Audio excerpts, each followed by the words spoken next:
Chapter 12:51. She only heard Huo Ling seriously say, "Ethereal's feelings for you have been obvious to us brothers for so many years. We feel sad for him and sad for him at the same time, because the responsibility on our shoulders is not only for our master, but also for Xiao-like cavalry and the common people. These years, although he has not been on the front line with us, Ethereal has used his medical skills to save many people. In our eyes, he is also a hero of the common people.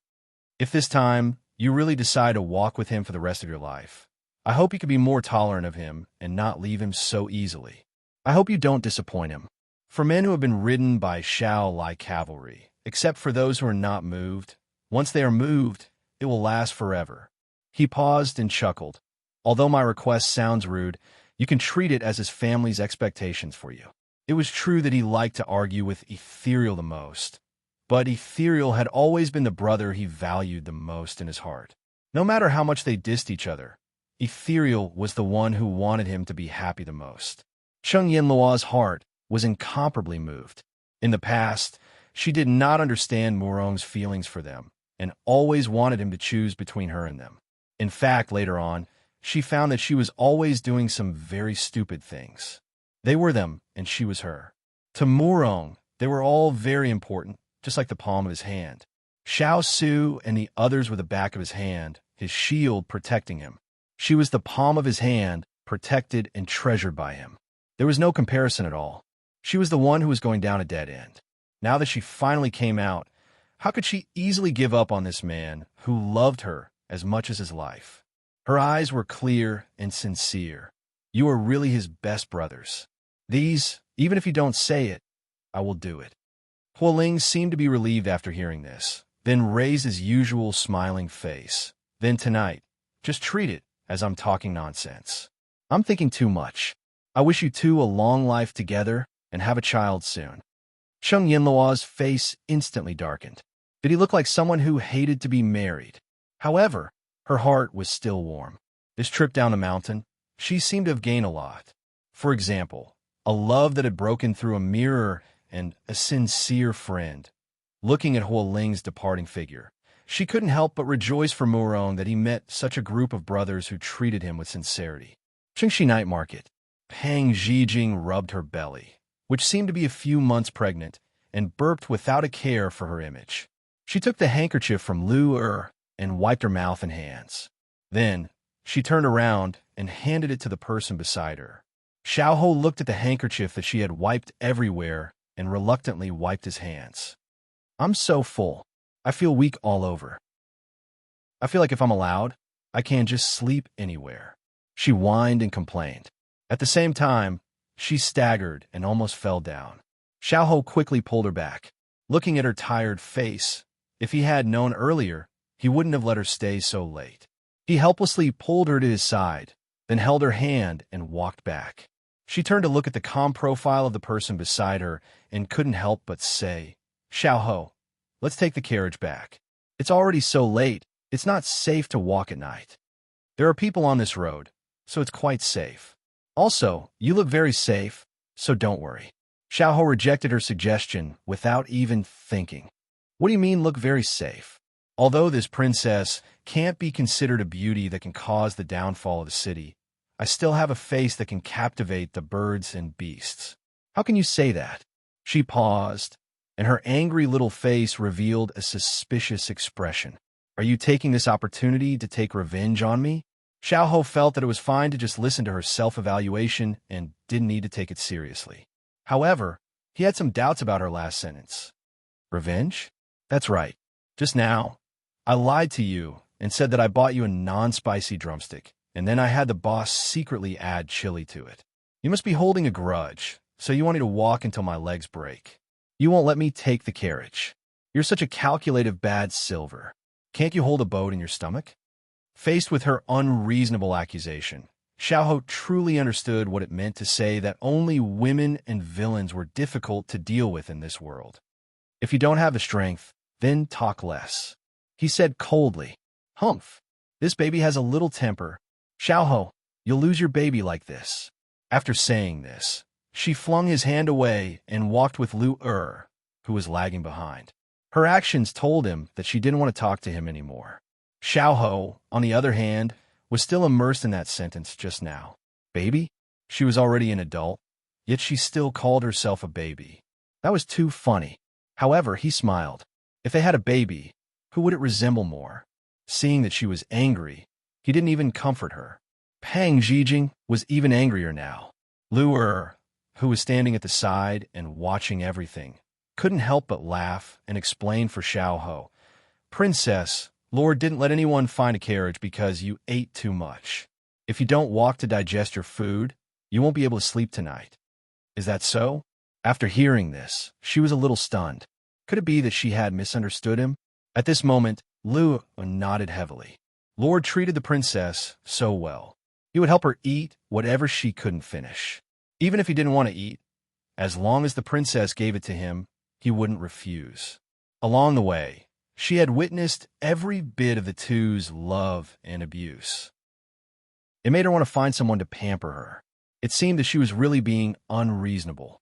Pang Zhijing was a person who knew when she was wrong. Knowing that she was wrong, she returned to his side without another word. She smiled again and stuffed her hand back into his, returning everything to how it was before. Xiao felt a small and familiar hand in his palm. He couldn't help but raise his eyebrows and look at her. The latter returned him a big smile. He was helpless.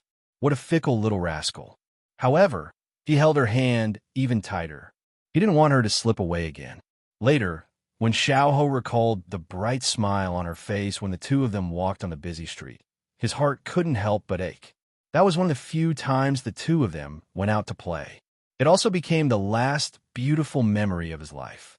After sending the little rascal back to the relay station, Xiao turned to leave. Just as he was about to turn around and leave, a man in black appeared in front of him. Lord, our crown prince invites you for a chat. Xiao raised his eyebrows. Pang Huang came to the capital? In the imperial study. Eunuch Xiao came in with a letter in his hand. Your Majesty, there's news about the matter you sent someone to investigate. Please take a look. Eunuch Xiao handed over the letter in his hand. Hearing this, Sichuan Emperor put down the memorial in his hand. He took the letter and opened it.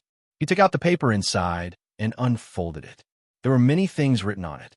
The more Sichuan Emperor read, the more his eyebrows furrowed. Finally, he slammed the letter on the table. What a Xiao Su! What a Chu Qingyan! The emperor was furious. His anger couldn't be quelled. Chapter 1252. Eunuch Xiao was startled by this sudden turn of events.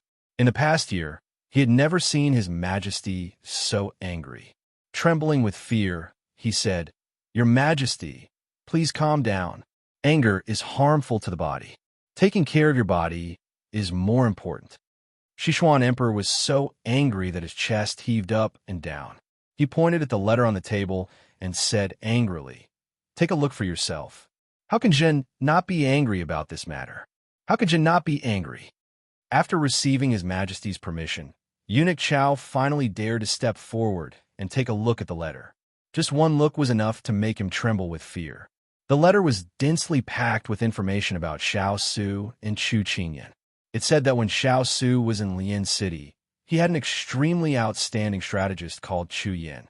Most of the matters in Lian City were handled by him. Moreover, when they were fighting against the Southern Song army, Chu Yan also followed along and gave advice.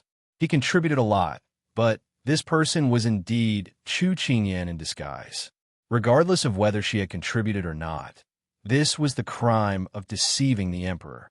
Reading further, Xiao Su and Chu Qingyan had left Lian City for a period of time. Their whereabouts were unknown. This was desertion without permission. With these two crimes added together, if they were to be dealt with, they would most likely be dealt with severely. Eunuch Xiao's fingers couldn't help but tremble.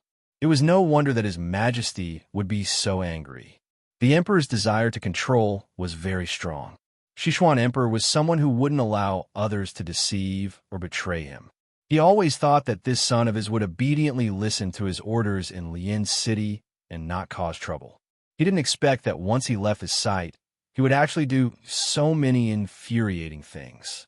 However, this didn't make the Sichuan Emperor furious. He had long been suspicious of his son and had been on guard against him since he was a child. He had always tried to figure out his son with the most malicious attitude. If it weren't for the fact that he couldn't find any evidence against him, the Sichuan emperor wouldn't have kept him alive until now. Sichuan emperor heaved a sigh of relief when he saw the deceitful side of him. It was as if the prey he had been waiting for many years had finally been caught. He could finally make his move. At first, Eunuch Xiao sensed that his majesty was furious. Now, he saw that although his majesty's face was gloomy, his eyes were shining as if he was planning something. This made Eunuch Xiao shiver involuntarily. Back then, when someone reported that the Luo family was plotting a rebellion, his majesty had the same expression on his face that night. Sure enough, the next day, the Luo family was beheaded, exiled, and imprisoned.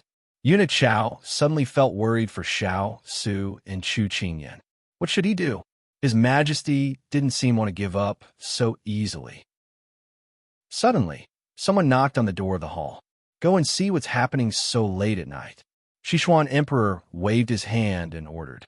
Eunuch Xiao immediately went down.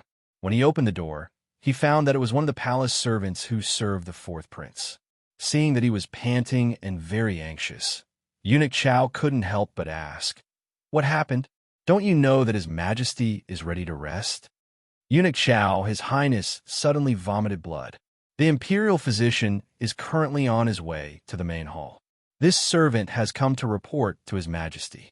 After the servant caught his breath, he immediately spoke without stopping. Qiao Ji was stunned.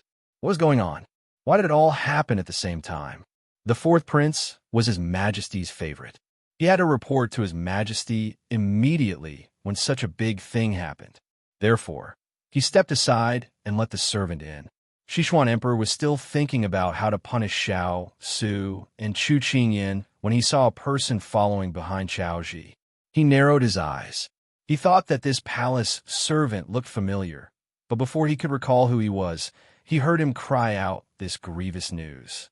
The West Xian Emperor was stunned. He sat on the dragon throne in a daze. Eunuch Xiao had to call out to him several times before he came back to his senses. Quickly, prepare the carriage. I want to see Ranner. Sichuan Emperor immediately stood up and walked out of the hall. This was the first time he had seen His Majesty so panicked. Eunuch Xiao didn't dare to delay. He immediately pulled the servant and left behind Sichuan Emperor. At the same time, Xiao He was following the man in black through a long secret passage. Suddenly, a magnificent house appeared in front of him. He couldn't help but raise his eyebrows. He had heard that the Prince of Nansong had always liked to show off. The more gorgeous and exquisite, the better. He was a person who knew how to enjoy life. Now that he saw it, it was someone in line with the rumors. At the gate, there was already someone waiting there. When he saw Xiao He, he bowed and took over the man in black's mission to lead him in.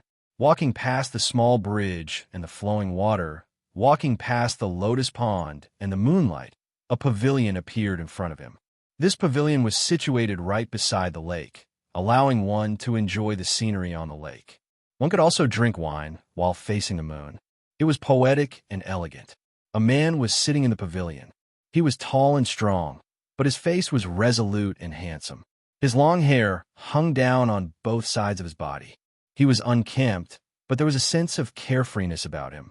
He reminded people of the wild horses on the grassland. Prince Peng, long time no see. How have you been? Xiao He stood on the steps and cupped his hands with a smile. Indeed, it has been a few months. Peng Huang moved his body and changed his posture to lean against the pillar. He beckoned. Princey, please take a seat. Don't be so polite. Xiao He admired his unruly posture. He sat down across from him and sized him up. Then he said, Your Highness looks much better. It seems that your body has recovered well. Peng Huang smiled. Thanks to Prince Yi's herbs, I was able to recover my inner energy. Now my body is almost fully recovered. That's because your Highness has a good foundation. If it were someone else, I'm afraid they wouldn't be able to achieve such results even after several months of recuperation, Xiao He said politely. Peng Huang accepted his praise and said to him, This is the strong liquor I brought from Nansong. Try it and see if it suits your taste. As he spoke, he clapped his hands. 7 or 8 enchanting women walked into the pavilion, their clothes fluttering in the wind. Just by looking at their faces, one could tell that they were not Xixian girls. Each of them had an exotic charm. They were all wearing clothes that exposed their navels. They were bold and unrestrained. All of them surrounded Pang Huang, singing and laughing. Their laughter was enchanting and free. Pang Huang immediately waved his hand and said, "I didn't ask you to come here to serve me. You guys go to Lord E and serve him." When the sisters came in, they saw the gentle and elegant Xiao Ho sitting there. They were all overjoyed and wanted to go over. Unfortunately, the crown prince was here, so they didn't dare to show their thoughts. Now that they received the crown prince's order, they all went to Xiao Ho in a line. Xiao Ho looked at the dazzling women beside him and couldn't help but raise his eyebrows. "Your Highness, what is the meaning of this? Prince E, your medicine heal my injuries. I'm indebted to you.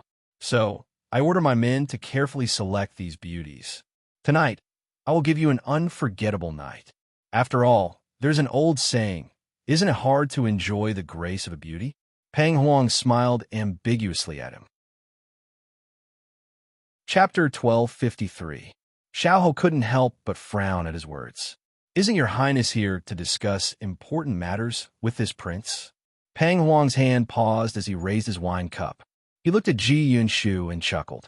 "Isn't this a good time to enjoy yourself with beauties and wine? There's plenty of time to discuss proper matters. There's no need to rush. Moreover, this prince is weary from the long journey and didn't invite Prince E to a welcoming feast.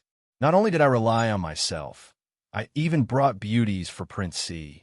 Don't you think this prince is very generous?" Hearing this, Xiao Ho chuckled.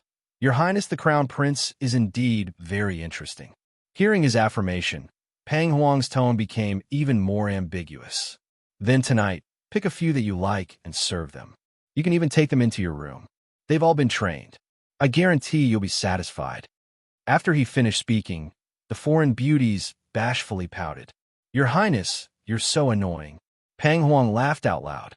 However, Xiao Ho raised his hand and stopped the women beside him from approaching. He looked up at Pang Huang's confusion and said apologetically, "It seems this prince won't be able to enjoy your Highness's kindness tonight." "Why?" Pang Huang leaned back in his chair and looked at Ji Yunshu inquisitively. Xiao Ho said awkwardly, "A few days ago, this prince and the princess were engaged. The wedding date is near. If any unfavorable news were to spread, it would affect the diplomatic relations between the two countries. Therefore, this prince, his unspoken words were understood by everyone present."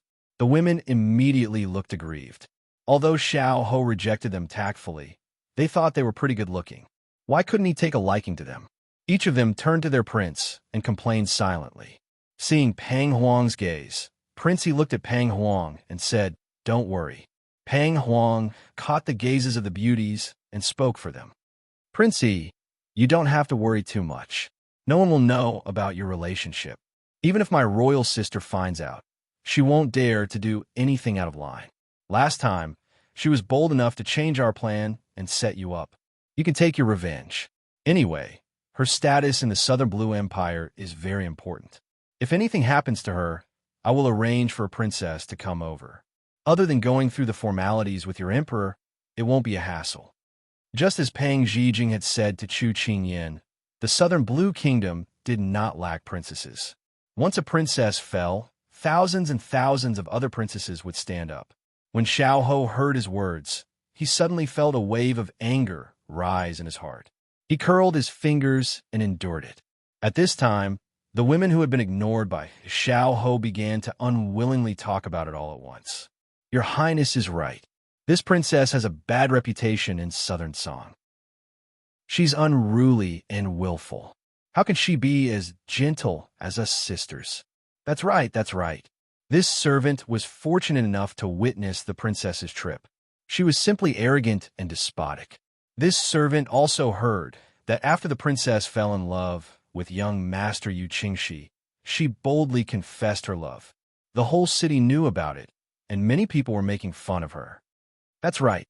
Because young Master Yu's heart belongs to someone else, the princess made a move on his fiancé when she couldn't get him.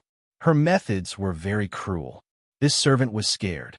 Everyone became more and more excited as they talked. They spoke all kinds of nonsense. However, no one noticed that Xiaoho's face was getting darker and darker. The veins on the back of his hand were popping out because he was exerting too much force. Pang Huang listened to their conversation with great interest. As he listened, he felt that something was wrong. It seemed that Xiaoho hadn't said a word from beginning to end. He couldn't help but turn to look at him. "Princey, why aren't you talking?" Xiaoho lowered his eyes and laughed lowly. "Your Highness, have you heard of an old saying?" "What is it?" Pang Huang was puzzled by his irrelevant question. Xiaoho slowly raised his head. His gaze was as cold as ink. "Summer insects can't talk about the ice. Frogs in the well can't talk about the sea. This saying is so profound. What does it mean?" These women had never been to school and were illiterate. Most of them looked at him in confusion. Among the people present, only a few were literate. When they heard Xiaoho's words, their faces turned pale and they were completely at a loss. When Pang Huang heard this, he looked at him in disbelief. "Are you trying to defend this prince's useless royal sister?" Xiaoho's expression was as gentle as usual. "This prince is only speaking the truth. Let's see how your highness interprets it." Pang Huang looked at him deeply. Although there was a smile on his face, there was coldness in his eyes. He seemed to be angry and was no longer as calm as before. He also felt that Xiaoho hadn't looked at the women since they came in. His body was full of resistance. Pang Huang couldn't help but raise his hand and ask the bewildered women to leave first. Although these women's status was very low, they had all gone through many layers of training to reach this level. Observation was the most basic skill. Ever since Xiaoho said that old saying, they felt that the atmosphere in the pavilion was different.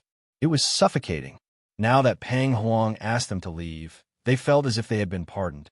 They immediately lifted their skirts and left, not daring to stay for a moment. "Princey, you've scared these beauties," Pang Huang said with a faint smile. Xiaoho curved his lips into a smile and said innocently, "This prince doesn't seem to have done anything." Pang Huang swirled his wine cup and said slowly, "It's because you didn't do anything that it's scary." Xiaoho asked, "What do you mean?" "I'd like to hear the details." "With beauties by your side, you can stay calm and look straight ahead. Everyone says that heroes can't resist the charms of beauties. But it doesn't work on Prince C. I admire your strong composure," Pang Huang said unhurriedly. Xiaoho smiled faintly. "Your Highness, you're overpraising me." Pang Huang smiled. His eyes suddenly fell on Chu Li's face. His tone was unpredictable. "However, I think there's another reason. That is, none of the beauties here are the ones in your heart. If you meet the one in your heart, then even heroes can't resist the charms of beauties." Xiaoho felt that there was a hidden meaning in his words. He seemed to be hinting at something. "Your Highness, we're in a cooperative relationship. If you have something to say, you can say it directly. There's no need to beat around the bush." Because his voice was always gentle and warm, his words didn't make people feel disgusted. At this moment, Pang Huang withdrew his gaze and looked at the wine cup in his hand. He swirled the cup with his fingers and looked at the mellow wine swirling inside. It was so clean and clear that it could reflect the light of the lanterns in the corner of the pavilion. It was gorgeous and colorful. Then he said faintly, "Princey, are you interested in my sister?" "What?" Xiaoho was stunned and didn't react at all. Pang Huang raised his eyes and looked at him again. "Because people's eyes don't lie." Chapter 1254. Pang Huang's words caused Xiaoho to be completely stunned. This wasn't the first time he heard someone say this, but each time, the reaction in his heart was stronger than the last. Xiaoho's obvious reaction made Pang Huang even more certain of his guess. "I knew it. Why didn't you blame my sister when she tricked you? Instead, you took your anger out on me. This kind of differential treatment really makes one jealous." Pang Huang retracted the light in his eyes and leaned back in his chair. Although it sounded like he was accusing him, his tone wasn't. He raised his wine cup and drank it in one gulp. Xiaoho was silent for a while. He quickly restrained his emotions and drank it in one gulp. The princess is only a chess piece in the plan. It's useless to punish her. Plus, this prince disdains to bicker with women. It's not like what the crown prince said. Pang Huang waved his hand. You don't need to find excuses. Let's not beat around the bush. This prince really doesn't understand why you would like someone like Pang Zhijing. She doesn't have the gentleness a woman should have. It's fine if she's unruly and willful, but she's always jealous. You don't even know that she's the laughingstock of the southern blue continent. If it wasn't for this marriage, she wouldn't have had the chance to see the light of day again. The ridicule in Pang Huang's words made Xiao tighten his grip on the wine cup in his hand. He raised his eyebrows, and the smile on his face disappeared. His eyes were ice cold. Your Highness, you're so perfunctory in choosing the princess. In the future, don't mention this in front of others. Otherwise, if it falls into the ears of others, it will sow discord between the two countries. Pang Huang was stunned. He really didn't notice this point. But wasn't Xiao a partner? Why should he care about this? However, Xiao continued. Also, the woman you're talking about is about to become the future mistress of this prince's manor. Your Highness, do you think it's appropriate to say this? Pang Huang felt that he had misspoken. No man, no matter if he liked his wife or not, would allow others to insult her. This was a matter of man's face. He suddenly felt that it was reasonable for Xiao to be angry. You're right, Princey. It's my fault. I take back my words. Come, let me toast you with this cup of wine. Take it as an apology for what I said just now. Although Pang Huang's temperament wasn't very good, the people around him were very loyal to him. The reason was that he was a principled person who would correct his mistakes. He was a person who would listen to advice. Even if the other party had offended him before, as long as the person had some merit, he would disregard the previous enmity and use them. He had a very clear principle of how to conduct himself and use people who were virtuous. Xiao was a person with very strong self-control, but for him to lose his temper today, it was clear that Pang Huang had touched his bottom line. But at this time, Pang Huang's sincere apology made him quickly return to his usual self. Although there were still some fluctuations in his emotions, he had already concealed it. After all, they were all people who played with power. Although Pang Huang's actions couldn't calm his anger, as a crown prince, he was already giving face to him. Moreover, he found that such a flexible person would definitely achieve great things in the future. At this moment, they were still in a cooperative relationship, so he couldn't fall out with him. Therefore, he smiled as gently as usual. Your Highness, you're too serious. I was too sensitive. Take this cup of wine as my apology. Pang Huang couldn't help but twitch his mouth. He had already drunk that cup of wine and didn't stop him. Now, he wanted to toast him. Didn't that mean he was the one who drank the whole time?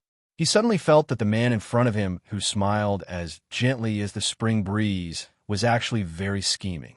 He wasn't as kind and easy to bully as he looked on the surface.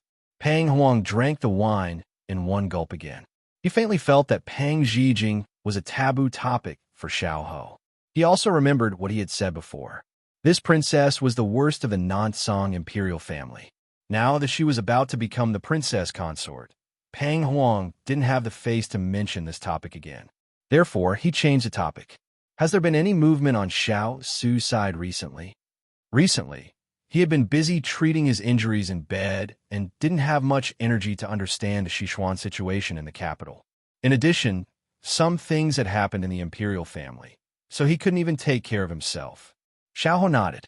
Originally, there wasn't anything important. However, in the past 2 days, news came from the palace.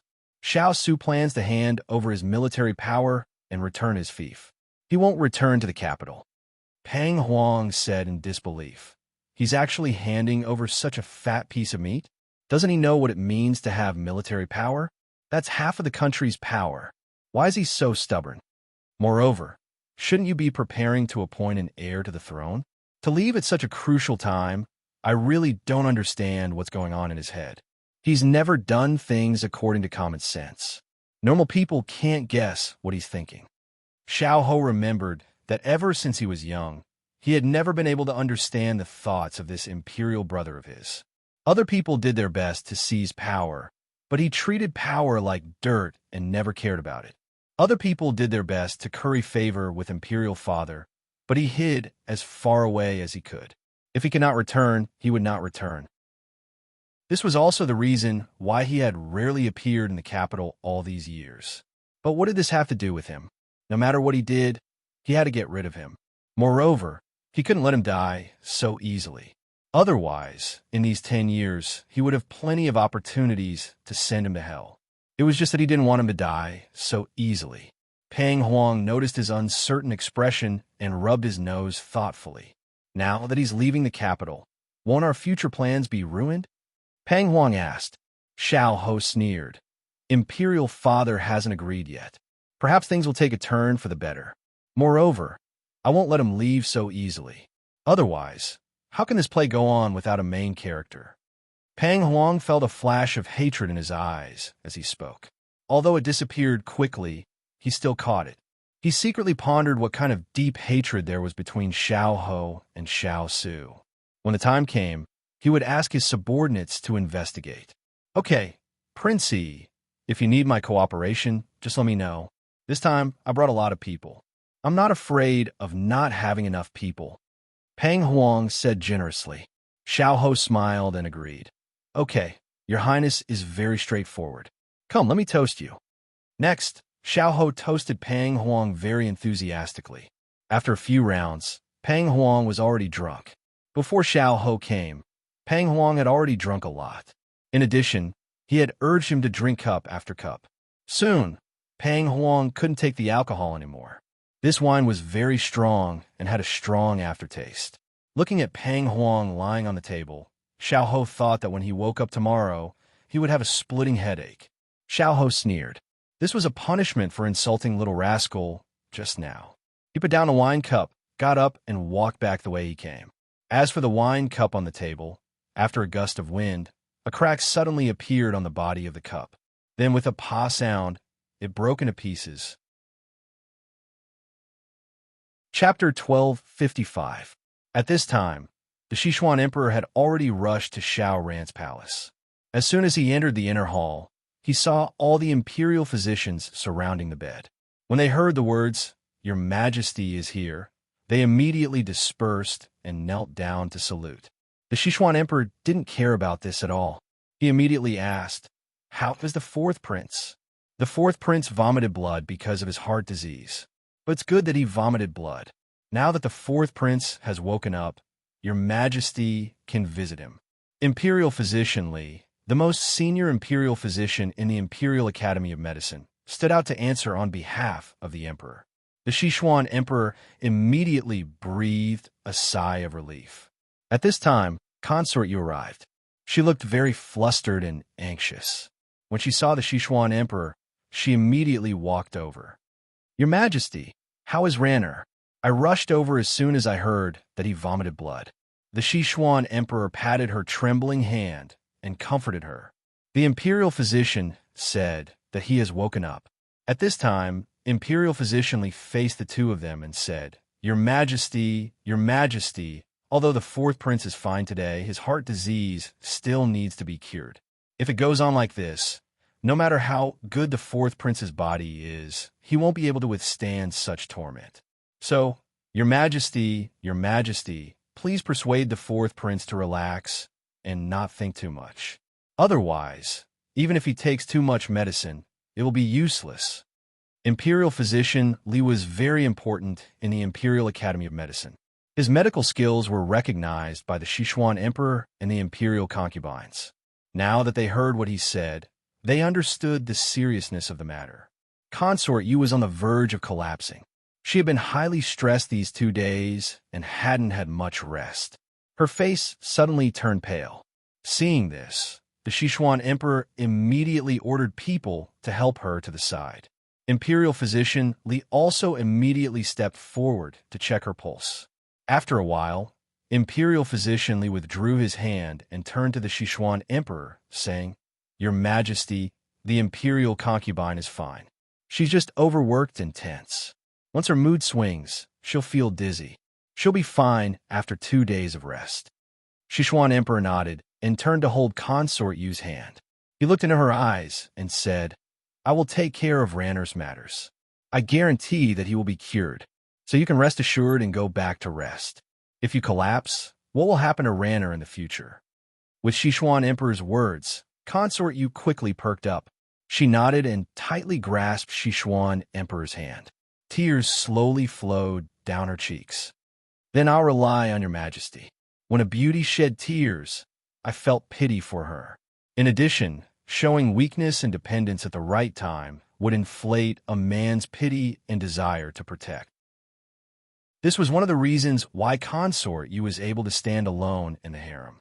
Sichuan Emperor rubbed the back of her hand and sent someone to escort her back to the Moon Palace. At this moment, Eunuch Xiao had already cleared everyone away. Only the West Xian Emperor and Xiao Ran, who was lying on the bed, remained in the palace. Sichuan Emperor stood in the center of the palace and pondered for a while. Then he slowly walked to the bed and sat down. Xiao Ran heard the noise and slowly opened his eyes. He looked very weak. He looked at his father with dim eyes and said weakly, Imperial Father, I am useless. I've made you worry. I am too unfilial. Sichuan Emperor listened to his self-blame and said, You also know that you're useless and unfilial? Xiao Ran nodded with a gloomy expression. Then do you know where you're useless? Where are you unfilial? Sichuan Emperor asked. Xiao Ran was stunned. Then he said, Sichuan Emperor didn't wait for his reply and continued. You're useless because you know what you want, but you don't fight for it. You hide in your room like a coward. You're unfilial because of your cowardice. You don't eat or drink because of a woman. You made Imperial Father and your Imperial Mother worried endlessly. At this point, the West Xian Emperor sighed softly. Ran, you're good at everything, but you're not decisive enough. You're overcautious and overcautious. Sometimes, you just need to have the courage to press forward and cut off all means of retreat. Do you understand? Xiao Ran lowered his eyes. He felt that his Imperial Father's words were very reasonable. He was just too weak.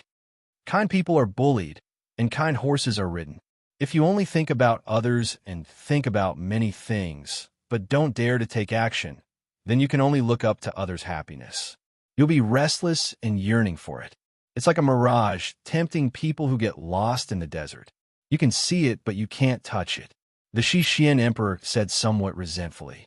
His son was good in every way, except that he was not ruthless enough or tough enough.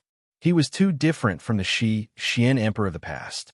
The more Xiao Ran listened, the more he felt that he was useless and couldn't do anything well. Just as he was feeling very depressed, he suddenly heard his Imperial Father speak. Ranner, Imperial Father wants to ask you a question. Do you really like Chu Qingyan that much? Xiao Ran abruptly raised his head and looked at his Imperial Father's serious face. He was a bit nervous, but at this moment, a voice in his heart urged him to tell the truth. Thus, he nodded heavily. I'm sincere about Qingyan. Good. Sichuan Emperor nodded. Xiao Ran was a bit confused by his Imperial Father's sudden mention of this topic. He was even more confused when he saw his Imperial Father's reaction. He hesitated for a moment before asking, Imperial Father, what do you mean? Sichuan Emperor stared at him, revealing an unreadable emotion. If you really want Chu Qingyan, then Imperial Father can agree to your previous request. Really? Xiao Ran was so excited that he immediately sat up on the bed. However, because he used too much strength, he couldn't stop coughing. Sichuan Emperor saw him like this and shook his head even more helplessly. He took a pillow and placed it behind his back for him to lean on to help him breathe. When will you change this bad habit? Xiao Ran said apologetically. Because what Imperial Father said made I too excited and shocked. He paused and carefully looked at his Imperial Father's expression and asked, Then, what Imperial Father said just now, is it true? Sichuan Emperor originally wanted to scare him, but when he saw his bloodshot eyes and sickly face, he couldn't bear to. He could only say, Yes, Imperial Father agrees to cancel the engagement between your eldest brother and Chu Qingyan. Xiao Ran couldn't restrain the joy in his heart. A smile bloomed on his face. Many thanks, Imperial Father. Imperial Father really loves I too much. Thank you. Sichuan Emperor shook his head. This child, However, at this moment, Xiao Ran thought of something and looked worriedly at Sichuan Emperor. Imperial Father, will this have a negative impact on you? You were the one who issued the imperial edict. If you take it back after 5 years, will the civil and military officials have any objections? How will you explain this to eldest brother? Isn't it too late to think of this now? Sichuan Emperor chuckled and shook his head. Xiao Ran rubbed his nose and smiled somewhat childishly. At this moment, Sichuan Emperor slowly restrained his expression and said to him coldly, "Of course, Imperial Father won't announce this matter personally. Instead, I will have your eldest brother bring it up himself." Chapter 1256. Xiao Ran blinked and asked curiously, "Then why did Imperial Father ask Imperial Brother to bring it up?" Sichuan Emperor smiled mysteriously. "You don't need to know. You only need to know that Imperial Father will help you achieve your wish." Although Imperial Father didn't tell him, Xiao Ran cared more about the time when the engagement was annulled, so he quickly put it to the back of his mind. He couldn't suppress his joy. Seeing his youngest son grinning foolishly, Sichuan Emperor felt the need to remind him. He said in a cold and solemn tone, "Ranner, Imperial Father doesn't object to you taking Chu Qingyan into the palace in the future. But Imperial Father says that you will have a concubine. Although the position of Imperial concubine is still available, Imperial Father doesn't allow you to put Chu Qingyan above the position of Imperial concubine." Xiao Ran was stunned. Why? Seeing his reaction, Sichuan Emperor knew that he was too naive. He said with a serious face, "You have a bright future ahead of you. You still have a long way to go. Your position of Imperial concubine should be reserved for someone who can help you greatly in the future, or her family. It's the same for your position of concubine. But Chu Qingyan doesn't meet these conditions.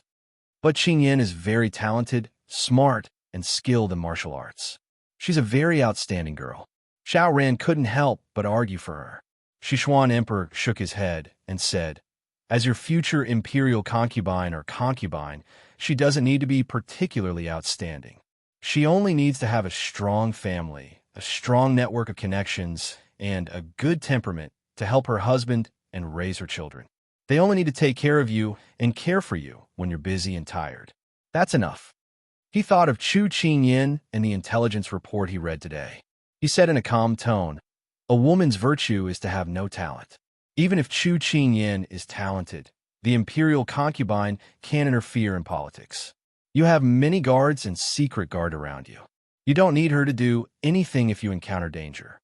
Xiao Ran didn't agree with Imperial Father's words, but he couldn't find a reason to refute. Moreover, his attention had shifted to other things. "Imperial Father, you just said that the Imperial concubine can't interfere in politics?"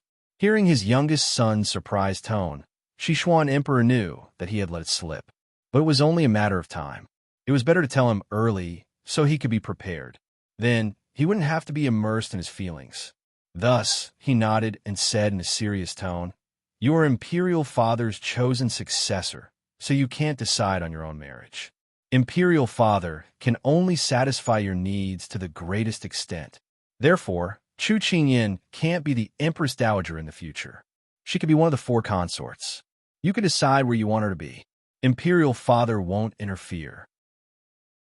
Xiao Ran's eyes widened. Even though his lady mother had always instilled in him to work hard and inherit the throne, he always felt that it was an unattainable goal. Now that he heard Imperial Father's words, he couldn't believe it. But isn't there still eldest brother? He is the legitimate eldest son. His youngest son was still as muddle-headed as ever. Even after so many years, he still did not understand how much effort the West Xian Arch had put into nurturing him. The West Xian Arch was also afraid that his youngest son would not be able to wrap his head around Chu Qingyan's matter and insist on doing so. The West Xian Arch pondered for a moment. Since the topic had reached this point, there was nothing to hide anymore. "Do you know why Imperial Father bestowed a marriage between your eldest brother and Chu Qingyan?" asked Sichuan Emperor. Xiao Ran calmed his heart and thought carefully. Then he raised his head and replied, "It seems to be because Imperial Grandfather divined that eldest brother would be in trouble and needed a woman to help him overcome the tribulation. In the end, he chose Qingyan. Sichuan Emperor shook his head. Xiao Ran was shocked. Could there be other reasons? Sichuan Emperor nodded. There was a strange smile at the corner of his mouth, as if he was mocking and proud. Your imperial grandfather was just making things up. None of his divinations were accurate. But why didn't imperial father stop your imperial grandfather and help him issue that imperial edict? It wasn't because he was pestered to the point of no return. It was because imperial father needed someone to block your eldest brother's drive. At that time, he was invincible. Many of the powers in the court were leaning towards the left prime minister's faction. In order to balance the powers, imperial father listened to your imperial grandfather's absurd suggestion and chose the Chu family, which had no foundation and was gradually declining. Xiao Ran was shocked beyond words. At this moment, he heard his imperial father continue. As your eldest brother's first consort, Chu Qingyan suppressed your eldest brother's power to a certain extent. If he wants to be an emperor, he must have 3 powerful forces. The first is his own family. The second is the party that supports him in the court. The third is the support from the emperor's harem. When Chu Qingyan was betrothed to your eldest brother, the shrewd people in the court sensed that imperial father didn't think highly of this prince. Because imperial father cut off his most powerful source of power in the future, they needed to consider whether they should continue to support your eldest brother. Over the past 5 years, imperial father has secretly nurtured a force for you so that you can walk a smoother path in the future. At this moment, Xiao Ran was still digesting the Sichuan emperor's words. He felt that everything was beyond his expectations. Xixian emperor lightly patted the back of his hand, then sighed and said, "Do you still remember when you were young, you asked imperial father why imperial father doted on your imperial mother so much, but she wasn't the empress?" Xiao Ran was startled. Then he said somewhat embarrassedly, "I was young at that time. Children's words carry no harm. Imperial father, please don't take it to heart." The Sichuan emperor smiled gently and said, "It doesn't matter. But now, imperial father could tell you the reason. When imperial father was still a prince, his power wasn't strong enough. He needed a strong external aid. So, imperial father chose the Liang family and let your mother down." Speaking of this, the Sichuan emperor revealed a faint helplessness. So, when you want to achieve great things, you have to make sacrifices and feel indebted. You can't put your preferences on the table. You have to accept a lot of things you don't want, because these things can help you get what you want. So, those who want to achieve great things don't care about trifles. Xiao Ran suddenly felt that the imperial father in front of him seemed to have changed a lot. His eyes were filled with pain as he said, "Imperial father, you are a very capable and competent emperor." The Sichuan emperor smiled and said self-deprecatingly, "But imperial father is not a good husband or a good father." Then, he stopped smiling and said with emotion, "But there is one thing. The more you care about someone, the more you can't put them in a dangerous position. For example, the position of the emperor in the palace is tedious and enviable.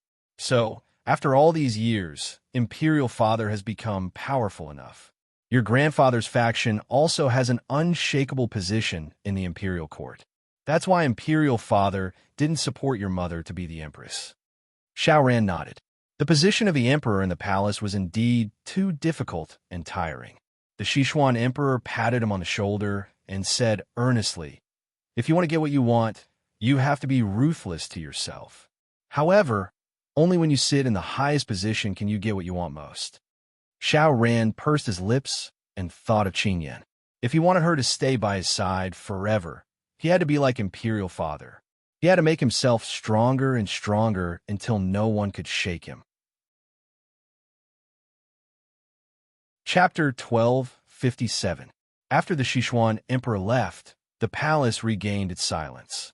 Xiao Ran sat on the bed with his hands folded on top of the quilt. He stared blankly at an unknown place, but his mind was replaying the words his father had said before he left. "Ranner, you are too kind. This is both a strength and a fatal weakness. So from today onwards, you have to think more about your own interests. Don't always think about others. If you want something, fight for it. You have the capital and the ability. Sometimes it is necessary to use some means. As long as you can achieve your goal, the process is not important. So I said this to you today because I want you to know the heavy responsibility on your shoulders. So in the future, you have to consciously adjust your attitude. You are different from everyone else. You will be the ruler of the entire country in the future. You have to set your sights further and not just focus on what is in front of you. Kill Buddha if you meet Buddha. Kill Buddha if you meet God if you meet God. Everyone who stands in your way must be eliminated. Xiao Ran slowly digested the Sichuan emperor's words. Because his father had promised him that he would let him take Qingyan into the palace, and because his father had been the person he had respected the most since he was a child, he believed what his father had said today without a doubt.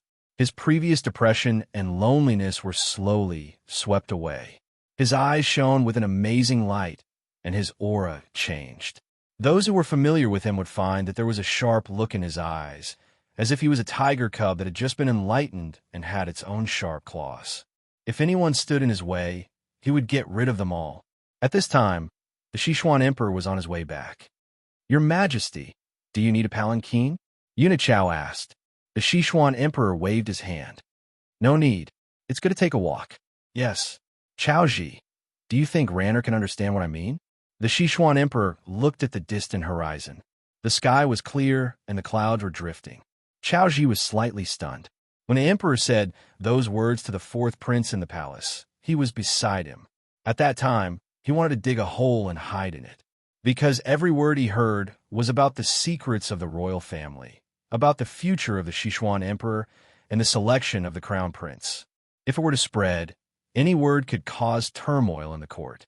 Xiao lowered his head slightly and said with certainty, "I think the fourth prince is very smart. He should be able to understand. Love could make a person grow, but it could also make a person fall." He couldn't guess what the fourth prince would become, but when he left the palace, he saw that the fourth prince's aura had changed. He didn't know what kind of change this would bring, good or bad, but he couldn't help but feel worried for his royal highness. The emperor was a man of his words. When he received the news today, he was extremely angry about Chu Qingyan's actions in Lianqing and on the battlefield. He believed that the King of England could deceive his superiors and his subordinates, so he would definitely do something disgraceful or even rebel in the future. Moreover, the emperor had been very wary of the King of England since this morning and kept an eye on him at all times. Now that this had happened, it was like the seeds that had been planted had finally sprouted. Then it was time to cut the weeds and eliminate the roots. Xiao sighed softly in his heart. In fact, His Royal Highness shouldn't have returned to the capital. He should have gone far away. "Xiaoji, do you know I want to break off the engagement between the two of them?" The Sichuan Emperor's unexpected words made Eunuch Xiao very confused. "I don't know."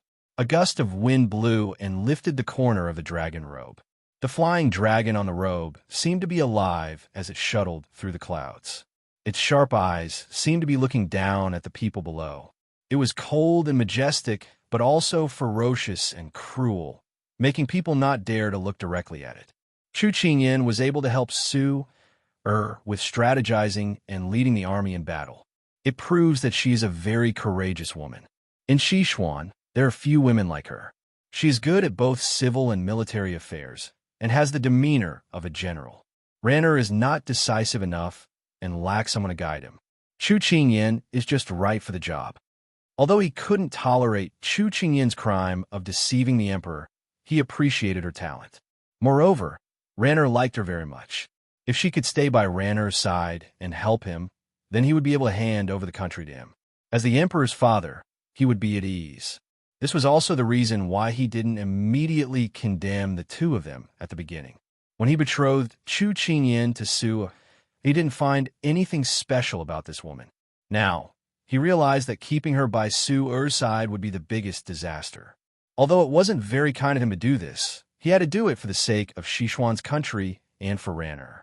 Eunuch Xiao waited for a long time after he finished speaking, but His Majesty didn't answer. He couldn't help but look up. At this time, Sichuan Emperor said faintly, "You don't need to know the answer." Eunuch Xiao immediately lowered his head. "Yes, let's go back to the palace." His bright yellow figure gradually disappeared into the distance. In the study of Prince Yi's estate, Xiao was reviewing the account books that had recently been sent to him by the shops below. Because revenge required a lot of manpower and resources, he had many businesses under his control. The profits he earned were basically used to support his secret organization. Soldiers were trained for 1,000 days to be used in a single day. He looked at the thick pile of account books in front of him and suddenly thought of Pang Zhijing's silly smile. He couldn't help but have an idea. Didn't this little rascal like money? I'll let her do as much as she wants. When she enters the prince's estate, I'll let her take care of these businesses. He could even imagine her crying face when she came to him. He could not help but curl his lips slightly. With that thought, his head that had been slightly dizzy from drinking earlier immediately cleared up. He was no longer as tired as before. Just when he was about to continue reviewing the account books, one of the spies he had sent out returned to the estate and appeared before him. What's the matter? Xiao placed down the book in his hand and looked at his subordinate with a slight frown. Normally, they would not show themselves so easily unless it was something major, just to avoid being discovered. Yahweh, the weapons we secretly forged in Qingyang City have been exposed. An official led a group of people to conduct a routine inspection and accidentally found our items. Right now, all of the craftsmen have been locked up in prison and are currently being interrogated. I wonder if they'll keep their mouths shut, the spy said with some worry. Xiao was surprised. If they could even be discovered like this, just what are the craftsmen doing down there? The officials in Qingyang City are all Father's people. They're completely impenetrable, and we can't use their connections. If we're discovered, it'll be extremely bad for us. The spy was rather frantic. Yahweh, what do we do now?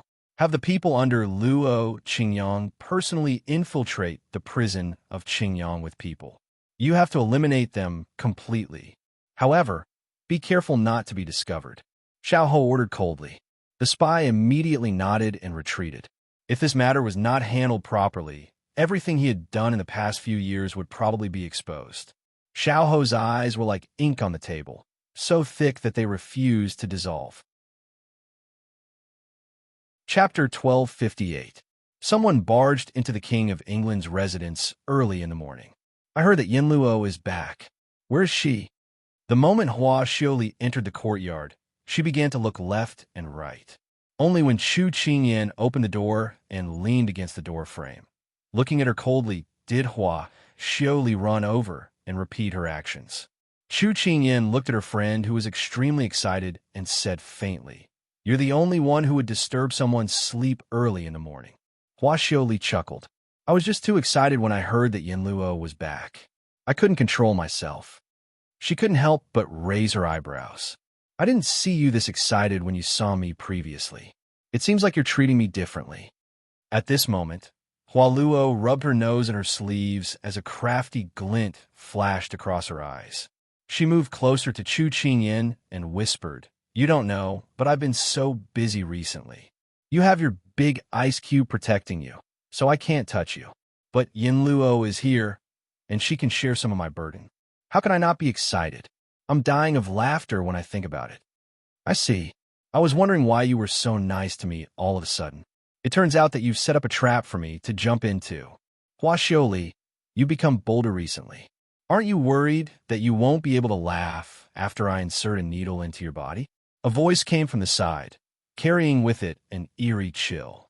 She shuddered in her sleeves and slowly turned around.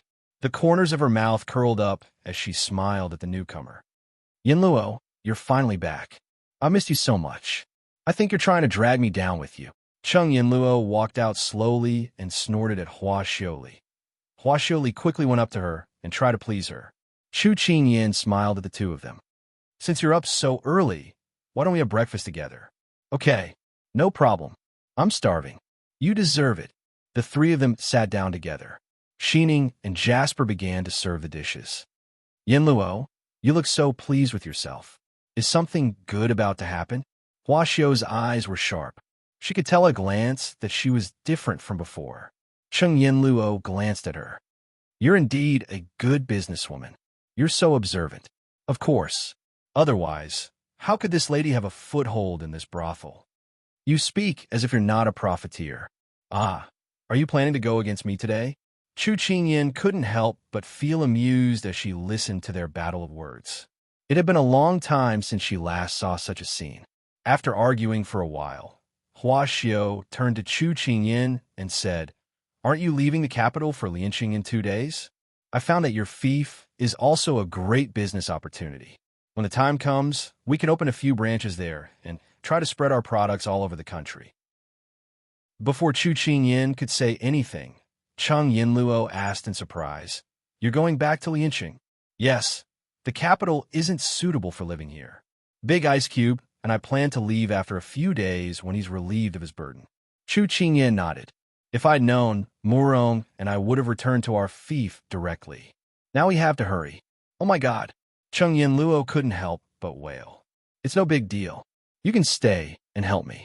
Xiao winked at her and tried her best to invite her. "Ugly. I refuse." Cheng Yinluo crossed her chest. Xiao snorted loudly. After listening to their bickering, Chu Qingyin said to her good friend, "Yinluo, I'm very surprised that you're back this time. I happen to have a friend who has some issues with her body. When she comes back, you can help her take a look and see what's wrong with her." Cheng Yinluo agreed readily. "No problem. Recently, I've only been looking at Morong, and I'm a little tired of looking at beautiful women. I'm looking for a beauty to please my eyes." Chu Qingyin burst into laughter and teased, "Are you treating someone's illness or admiring a beauty? Aren't you afraid that Ethereal will come and take you away?" "He wouldn't dare." Cheng Yinluo smacked the table lightly and snorted. Xiao blinked when she saw this scene. "Looks like Ethereal is going to marry a tigress in the future. Xiao, if you don't want to live anymore, I'll take out my silver needles at any moment," Cheng Yinluo threatened. Xiao stuck her tongue out at her fearlessly. Cheng Yinluo stood up and reached out to her. Xiao dodged her hand and immediately ran toward the courtyard. Cheng Yinluo was not to be outdone and immediately chased after her. Thus, the two of them started a chase in the courtyard. Chu Qingyin smiled as she stirred the porridge in her bowl with a spoon. As she listened to the laughter outside, she felt that the years were peaceful. How great would it be if her life could be as carefree and happy as this in the future? Later on, she realized that before all the disasters came, these peaceful times were worth cherishing and reminiscing. In Prince Yi's estate, "Lord, we've dealt with those craftsmen, and we did it very cleanly," the subordinate reported as he knelt on the ground. Xiao nodded. "You did well. However, after entering the prison last night, I discovered that there's still one craftsman on the list who hasn't been caught. I've already sent people to search for him.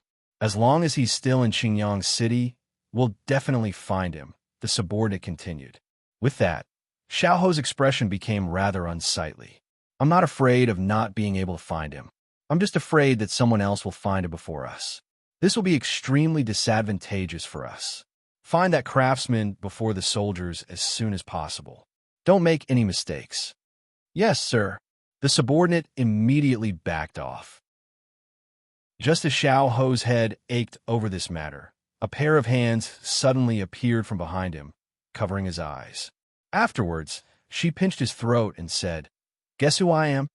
The ice-cold hands pressed against his eyes, taking away the annoyance in his head. It suddenly stabilized his emotions. Somewhere she could not see, he curled the corner of his lips slightly. "A dumb and stupid cat."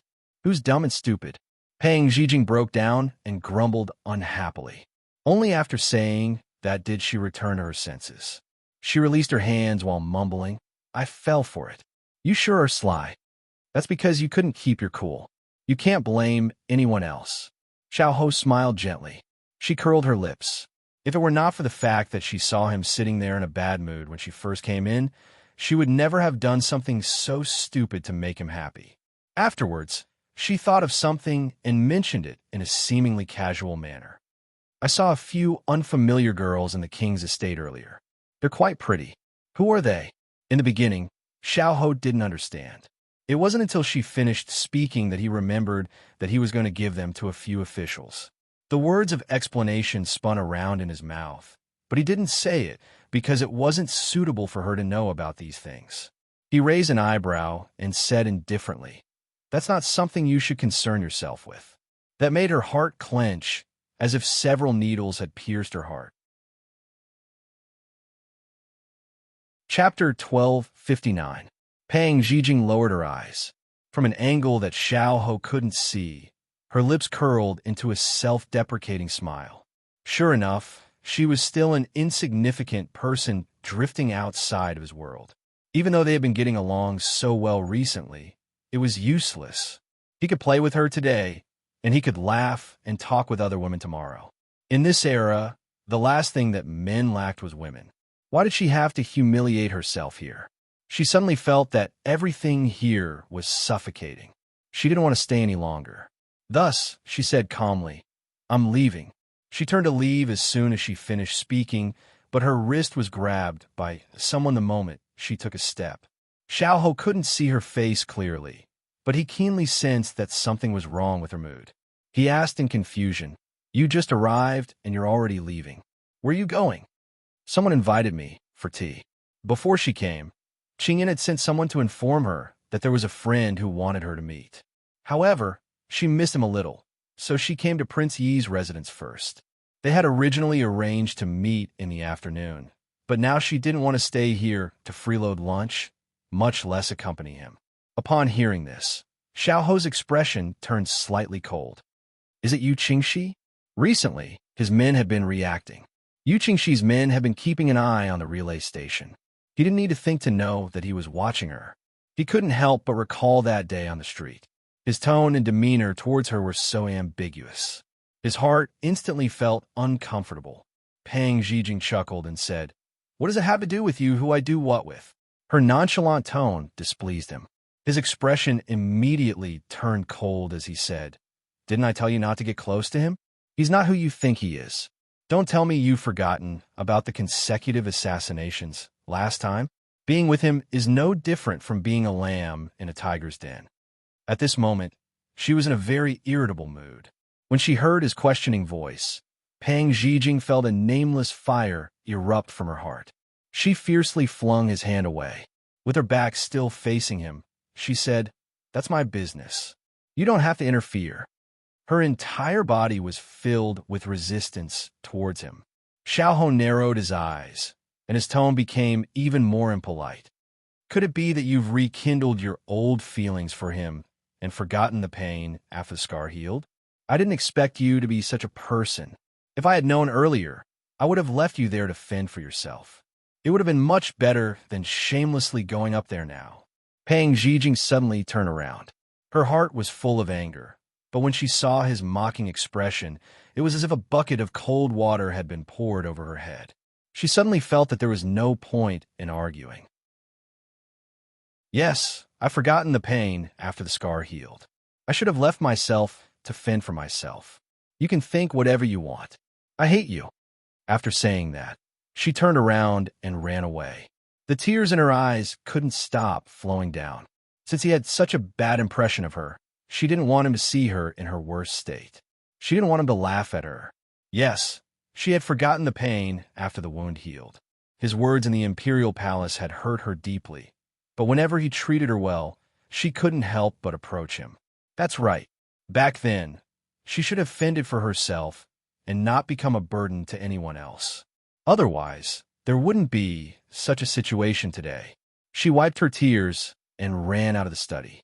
Her reaction was completely out of his expectations. By the time he reacted, she was already at the door. His body subconsciously wanted to chase after her, but he suddenly caught a glimpse of the tears in the corner of her eyes. He suddenly froze and then immediately chased after her. But when he reached the door, Lin Jiangdong appeared in front of him. "Lord, things are not good," Lin Jiangdong said in a grave tone. With this interruption, she had already run far away. It was too late for him to chase after her. Even if he caught up, he didn't know what to say. In the end, he could only watch her leave the courtyard and disappear. He withdrew his gaze and suppressed the chaotic emotions in his heart. He looked at Lin Jiangdong. "Come in and talk." The two of them returned to the study. Lin Jiangdong said eagerly, "Your Highness, the Emperor has heard about your visit to the King of England's estate 2 days ago. Now, he's ordered people to investigate your relationship with Xiao Su. He seems to be worried about you working together. Xiao fell silent with that. Afterwards, he sneered softly. This old fox is still so sensitive. As long as he comes across anything related to Xiao Su, he'll dig deep into the ground to investigate it. Lin Jiangdong said worriedly, "It's exactly because of that I'm worried that he'll discover our secrets during the investigation. Although we've always done a very good job of keeping secrets, we can't be too careful. Although the discovery of the incident in Qingyang was an accident, didn't it also prove this point?" The strategist's analysis was not without reason. "Then do you have any ideas, sir?" Xiao raised his head and looked at him. After some thought, Lin Jiangdong said, "The crux of this matter lies in your relationship with Xiao Su. His Majesty suspects that the two of you are conspiring together. All those in power are like that, afraid that their subordinates will collude with each other. As a result, as long as you cut ties with Xiao Su, His Majesty's suspicions can be erased, and we can safely avoid this matter." After hearing that, Xiao leaned back in his chair with a rather sunken face. He tapped the table gently with his fingers, as if he was thinking about something. His father's fear of Xiao Su increased with each passing day. He could not drag him into this, or he would be completely wiped out when the time came. "All right, send someone to send a message to Prince Pang. Tell him that I have something important to discuss with him, so I want to see him right now." Xiao made a prompt decision and ordered. When Lin Jiangdong saw this, he knew that Lord already had a plan in mind. He couldn't help but feel happy. As expected, he did not follow the wrong person. Xiao was a person with great talent and could take on great responsibilities. Lin Jiangdong received the order and was about to leave when Xiao suddenly called out to him. "Later, send someone to investigate where the princess went today. You must ensure her safety."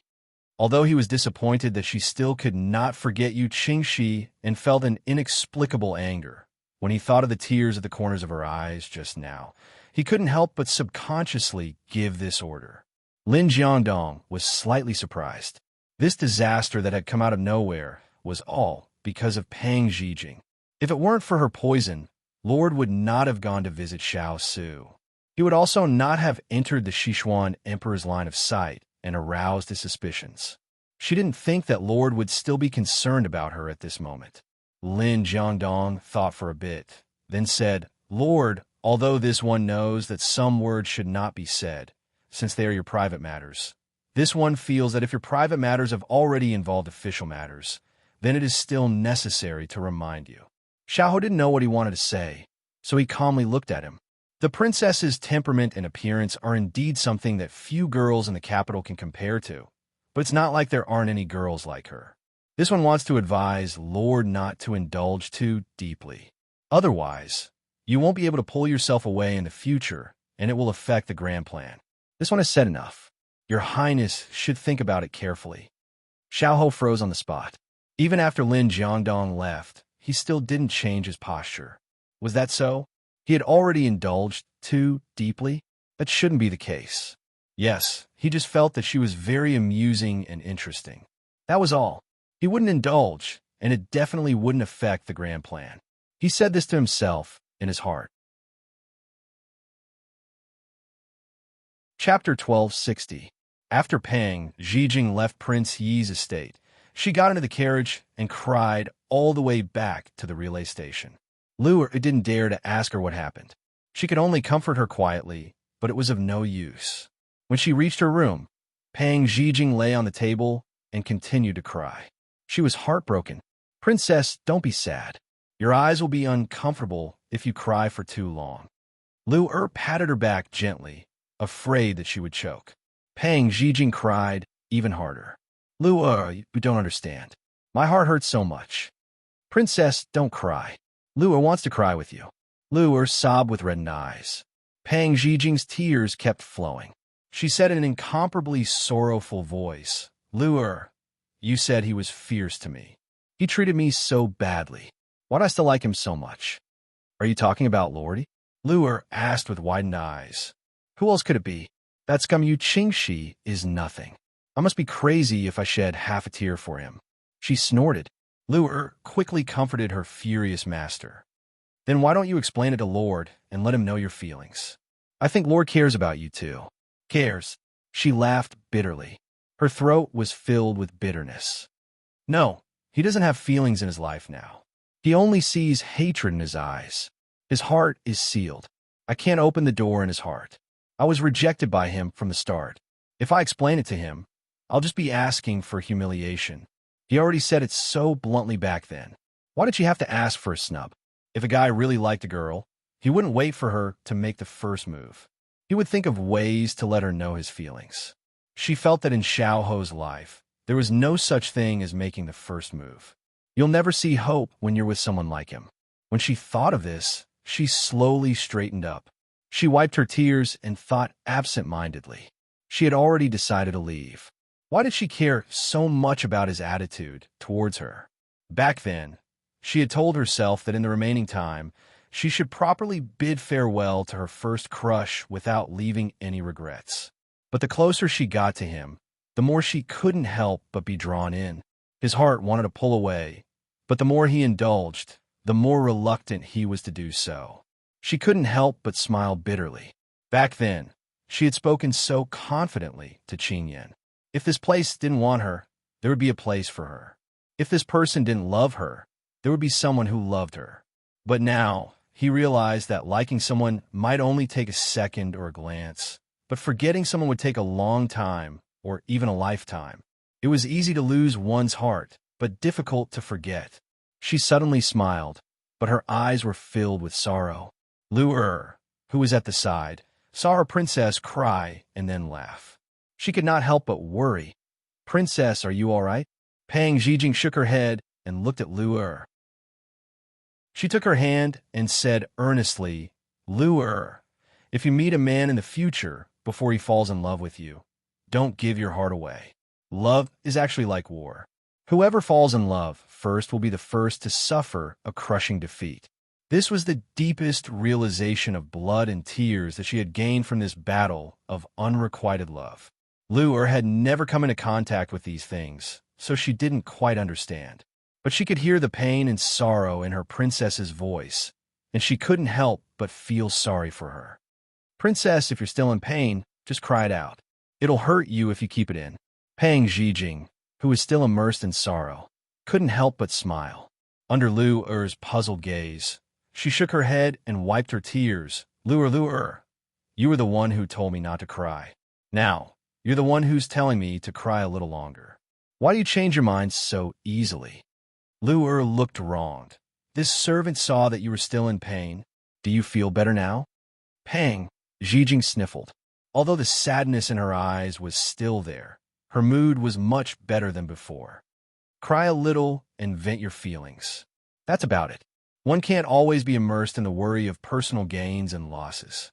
Otherwise, you won't be able to see the beautiful scenery around you. Don't worry, time heals many things.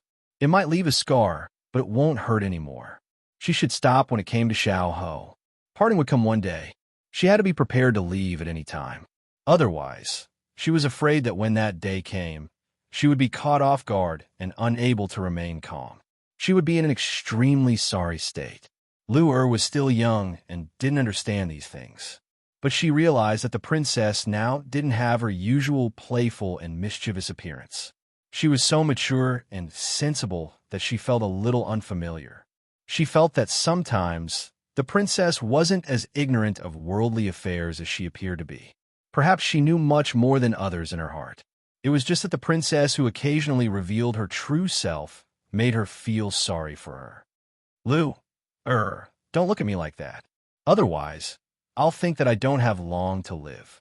All right, help me send someone to the King of England's residence to tell Qingyan that I'll go find her another time." At this moment, she didn't have the mood to see Qingyan anymore. Her eyes were so red and swollen. If she went, she would definitely worry. Lu Er nodded and went to give the order. At this moment, Xiaoho walked into the courtyard where Pang Huang lived. "What brings you here?" Pang Huang had just finished practicing his sword. His face was covered in sweat, and he was wiping his sword with a cloth in his hand. When he saw Xiaoho walking slowly towards him, he couldn't help but raise his eyebrows and ask. As the saying goes, one doesn't visit a temple without a reason. I don't dare to disturb the crown prince's time. Today, I have something important to discuss with you. Xiao stood in front of him and smiled. Peng Huang smiled and praised. I like your personality. Simple and direct. You don't lose the forthrightness of us grassland men. Your Highness, you flatter me. Peng Huang put away his sword and handed it to his subordinate. He extended his hand and said, "All right, let's talk in the study. This way, please." "This way, Your Highness." At the same time, Yu Qingxi also received the news in the temporary imperial residence where the Nansong bridal party was staying. "My lord, the princess went to Prince Yi's residence today. She stayed for a while and left quickly. Her mood was different from before. When she left, she seemed to be crying and looked very sad. According to my understanding, she seemed to have quarreled with Prince Yi, the subordinate in charge of monitoring Pang Zhijing reported." Yu Qingxi laughed mockingly. "I knew it. With her unruly and willful personality, no one can stand her. It's only a matter of time before Xiao Ho gets tired of her." "Then what should we do next?" the subordinate asked. Yu Qingxi pondered for a moment and suddenly laughed sinisterly. "Back then, she schemed against Ro. This time, we'll give her a taste of her own medicine." Chapter 1261. When Chu Qingyan received the news from the relay station, she was a little surprised. She wondered if something had happened. She wanted to send someone to inquire about it, but she was afraid that she would attract attention at such a critical juncture, so she could only suppress her thoughts.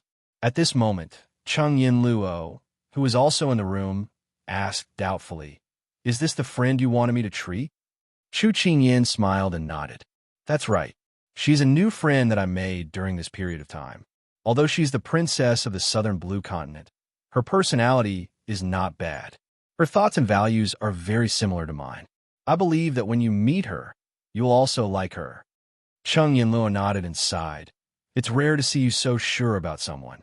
If there's a chance, I must see what kind of superhuman abilities this princess has to make you recommend her so much." Hua Xiao, who was nibbling on a melon, looked up and said, "Although she doesn't have superhuman abilities, she's more unusual than that. I've heard some of her opinions. She's indeed a very unique girl." Cheng Yinluo rubbed her chin, interest in her eyes. "Then I must see her even more." Chu Qingyan chuckled. "You'll definitely have a chance." At this moment, Cheng Yinluo turned to Hua Xiao, who had been burying her head in eating. She crossed her arms and raised her eyebrows. "Speaking of which, you've been freeloading here for the past 2 days. When are you going to stop? You've been strolling in front of me every day. Can't you find a place to stay and not stroll around under my nose?" Hua Xiao finished the last piece of watermelon and leisurely wiped her mouth and fingers before looking at her. "In any case, I'll disappear from your sight when you agree to help me with the continuation of my business. I won't disturb you in your ethereal lovey-dovey." Cheng Yinluo felt a headache coming on. She had been everywhere for the past 2 days. If she was not eating at her in Murong's table, she would be watching her and Murong from the side. Moreover, she always looked at her with a sad expression, which made her feel uncomfortable. Even Murong had been asking her what was going on between her and Xioli these past 2 days. She simply had enough. "What if I don't agree?" Hua Xiao shrugged. "Then I'll continue to disturb you." Okay. She raised her hands in surrender. "I promise you, I'll agree to anything you say. Is that okay?" Hua Xiao immediately jumped over and pulled her away. "That's what you said. Come with me to the shop now." Cheng Yinluo turned around to look at Chu Qingyan with a pitiful and helpless expression on her face. Murong was her lifeline now. Who asked her to have her lifeline in her sleeve? She was too cunning. Indeed, all businessmen were cunning. Chu Qingyan watched as the two of them left. She shook her head and laughed. Because she wanted to open a branch, she was very short on manpower. Although Jinling was already here, he was still on his way. It would probably take half a month for him to meet up with Xioli. So before that, she had to find someone to share the burden. Due to the fact that she had to manage all the affairs of the prince's mansion, she had been swamped with work. Hence, she hadn't had the nerve to ask her to come along. Now that Yin Luo had returned, she was the happiest person in the world. Hence, She had been thinking of ways to encourage Luo to help. "What are you laughing at?" A voice rang beside her ear. She turned around to look at the person and smiled. "Why are you back so early? I thought you would only be done in the evening." Xiao walked up to her and smiled. "I'm not made of iron. I have to slack off when I have to." Her eyes lit up. "Big Ice Cube, you're finally enlightened." Xiao looked at her helplessly. "This is all thanks to you. You've been nagging me all day." She laughed mischievously, then stood up and pushed him to sit on the chair. She tilted her head and said, "Have a seat. It's been hard on you. Come, I'll let you enjoy a free massage from me." As she spoke, she went around to his back and began to massage and knead him like a professional. Because she had a good grasp of his acupuncture points, she knew which areas could relieve fatigue. Hence, every stroke was precise. Xiao felt that the exhaustion from the past 2 days was slowly being soothed as he felt the right amount of strength. "Big Ice Cube, have things been going well recently?" she asked. Previously, when the Nansang envoy group had arrived, they had been tormenting them and making all sorts of demands. Later on, the subordinates couldn't take it anymore and reported to Big Ice Cube. Big Ice Cube had personally taken action, so those people didn't dare to make a sound anymore. This time, she was also worried. Xiao said calmly. This time, the bridal escort group was very well behaved. However, it made me even more worried. She was surprised. "What do you mean?" This time, the person in charge of the bridal escort group is called Yu Qingxi. He's the only son of Nansang Prime Minister and has already entered the imperial court as an official. The officials under him never came out after entering the imperial residence. I've never seen them before. However, I've seen that Yu Qingxi a few times. It's hard to judge his character, but he's overly modest. Xiao recalled the first time he met Yu Qingxi. He was different from the boorish Nansang men. Instead, he had a scholarly air and was very polite when he spoke and did things. However, strictly speaking, he was a little perfunctory. A few officials from a Ministry of Rights who were in charge of the marriage had told him that after these people arrived, they didn't seem to care much about their princess's marriage. As long as it was decided by the Ministry of Rights, they didn't have any objections. Xiao couldn't help but suspect their purpose in coming here. After listening to Big Ice Cube's description, she couldn't help but feel suspicious. Could it be that Nansang sent people who only know how to eat and not do anything? She raised a possibility. That's not impossible, but Xiao suddenly frowned. I suspect that Pang Huang is also here. Chu Qingyin's fingers paused. She walked over to sit in front of him with some astonishment. Is that true? He suffered such a heavy injury back then. Logically speaking, he shouldn't have recovered so quickly. Moreover, he came here without any notice. It's very easy for someone to take revenge on him. Because the two countries were at war, many of the capital's nobles held high positions in the army. They weren't like those hedonistic sons of rich parents who muddled along in the capital's barracks. They worked hard to get to their positions. Later, when the 3 armies returned, they were buried in a hero's grave. This caused many of the capital's great families to hate Pang Huang to the bone. If he appeared without any notice, it would be very easy for him to be killed. This is also the reason why I didn't dare to make a judgment. It's just that in the past few days, I've seen a few unfamiliar faces appear in the city. These people weren't part of the bridal party, so I sent people to secretly investigate. However, I was afraid of being discovered, so I didn't follow too closely.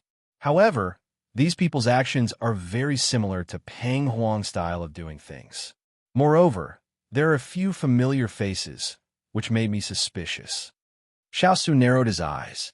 His expression sank. Chu Qingyin was a bit uneasy. If it was really as Big Ice Cube said, then if Nansang was plotting something, then wouldn't Xuan be in danger again?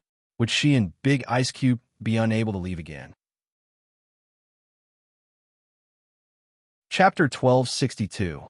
At this moment, Xiao and Pang Huang were sitting opposite each other. The steam from the tea in front of them was rising in spirals, obscuring their vision. Pang Huang leaned against the back of the chair with his arms crossed. He restrained his arrogance and said leisurely, "Princey, why are you in such a hurry?" Xiao took a sip of the tea to moisten his throat. Then he slowly said, "These 2 days, my men were discovered by my father. Now he's sending people to investigate. Although they haven't found anything, I'm still worried. What's more, a few days ago, I went to the King of England's mansion for some business, which aroused my father's suspicion. He thinks that I'm involved with Xiao Su. If these two things happen in normal times, I wouldn't be so worried. But when these two things happen together, I'm really afraid that something will be found out." Pang Huang nodded, the corners of his mouth curling up into a smile. "Usually, this kind of thing will affect the whole situation. You've been holding back for so many years just for this 1 year. If you're discovered, wouldn't all your efforts be wasted?" "Yes, this is exactly what I'm worried about." Xiao played with the teacup in his hand with a calm expression. "How can the connections and forces I've painstakingly built for so many years be destroyed because of a small mistake?" Pang Huang raised his eyebrows slightly. "Although you say so, how can I not see Prince Yi's anxiety? Could it be that you already have a countermeasure?" Xiao chuckled and met Pang Huang's inquisitive eyes.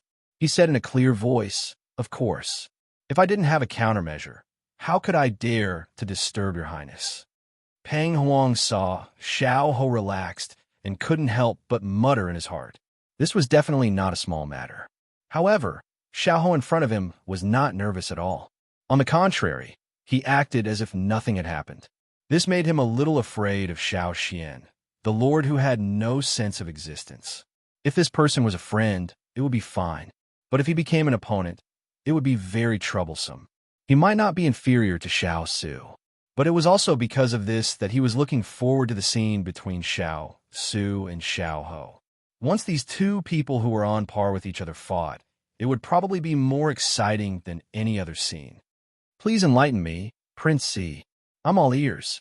Xiao Ho nodded. Then the corners of his lips lifted slightly as he slowly said, "Imperial Father is investigating the relationship between me and Xiao Su. He suspects that the two of us are colluding together. This is what he is most worried about. As long as we put on a show for him and prove that I have no relationship with Xiao Su, and that we will not obstruct his idea of letting Xiao Ran inherit the throne, then my crisis will be resolved. Furthermore, this show has to attract a lot of attention. I'll take the opportunity to divert Imperial Father's attention from the fact that my weapons have been exposed. Then, I'll take the opportunity to fish in troubled waters and get rid of that lone craftsman to prevent future trouble. Then, I'll take the opportunity to frame Xiao Su for these weapons so that he won't be able to defend himself." After listening to Xiao Ho's words, Pang Huang could not help but have a strong interest.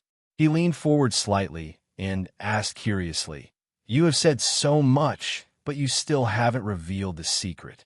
How do you want me to help you put on this show?" Xiao Ho curled his lips into a smile as a light flashed in his eyes. "It's very simple. I want to arrange an assassination. The target of the assassination is myself, and the assassin is the fierce cavalry." "Fierce cavalry? Isn't that Xiao Su's elite cavalry?"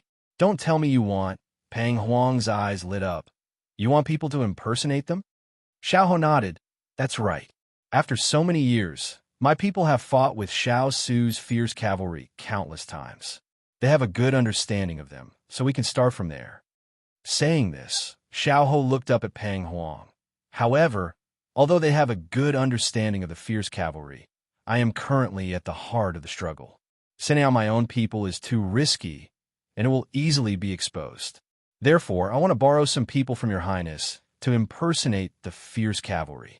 My people will be responsible for teaching them some habits and moves. What does your highness think? We are allies. Your business is my business. What's there to say? How many people do you need? Just tell me, and I will arrange it for you." Pang Huang agreed without hesitation. Xiao Ho smiled and cupped his hands. "Thank you, your highness." "Prince Yi, you are too polite." Pang Huang raised his hand to block. Then he seemed to think of something and raised his eyebrows at the smiling fox in front of him. "Didn't you say that Xiao Su planned to leave the capital? Now that you have done this to him, he can't leave even if he wants to. Moreover, he has already handed over the commander's seal. Now he has no bargaining chips in his hands. He doesn't even have the ability to challenge your father. You're basically pushing him into a fire pit. Xiao chuckled and said in a disapproving tone, "Isn't this the result we want? 5 years ago, I was able to frame him for the assassination of Xiao Ran and made my father transfer him far away. He almost died on the road. This time, I can still use the same trick and frame him so that he can't defend himself." Now the support for the Crown Prince is getting louder and louder. The party that supports Xiao Su and the party that supports Xiao Ran are on equal footing. However, the people are more inclined to support Xiao Su. However, Xiao Su isn't a candidate in my father's heart, and he is in a terrible fix. Xiao Su took the initiative to leave. Although this solved my father's urgent problem, no matter where Xiao Su goes, he will always be a thorn in my father's throat. Now I'm just providing him with a reason to get rid of Xiao Su. In this way, I am still a very filial son who took the initiative to share his worries. Pang Huang laughed loudly. Filial? Ha! I have to say that your idea is really bad. Not only did you clear yourself of suspicion, but you also transferred the trouble to Xiao Su. You even framed him for murdering his own brother and gave your father a reason to get rid of him. Princey, I must never become your opponent. Otherwise, I won't even know how I died. Your Highness, you're exaggerating. I'm just returning the favor to them for what they did to my grandfather's family back then. Isn't there a saying in Buddhism, if you plant the seeds, you'll have to taste the fruits of your actions? Xiao revealed a cold smile. Although he didn't know what happened at Xiao's mother's house, he could tell from Xiao's words that it involved some secret in the palace. However, he had seen this kind of thing many times in the Southern Song. Pang Huang asked, "Since you hate Xiao Su so much, don't you think this ending is too easy for him?" Xiao laughed softly and turned to look at Pang Huang. His eyes revealed an unfathomable smile, which was somewhat terrifying. "I don't hate Xiao Su. However, I want to achieve my goal through Xiao Su. I want to let those who stand behind him have a taste of what it means to fall short of success and despair. I want to return the suffering my mother went through back then, bit by bit." The expression in his eyes startled Pang Huang. It turned out that this gentle lord hid such a ruthless heart. Even someone like him, who had been immersed in the whirlpool of power for many years, felt a trace of fear. Chapter 1263. Seeing that Pang Huang had no objections to his plan, Xiao leisurely brewed tea for himself. The person in front of him was elegant and calm. It was impossible to tell that he was the person who had just said that it was killing 3 birds with 1 stone. Some people hid their true face under a mask, as if they didn't exist. But when such a person didn't plan to hide himself, the counterattack was the most terrifying. Pang Huang retracted his gaze and asked, "Since the plan has been set, when do we prepare to move?" Xiao poured the tea smoothly. When the teacups were full, he put down the teapot. He lowered his eyebrows and thought for a moment. "According to the usual practice, every month I have to go to Huwood Temple to worship Buddha, cultivate my body and mind, and eat vegetarian meals. This is something that the entire capital knows.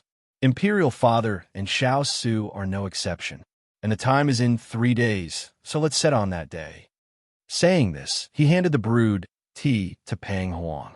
"Okay, then, 3 days later, send someone over to teach my people how to act as the fierce cavalry. This will add double insurance to our operation."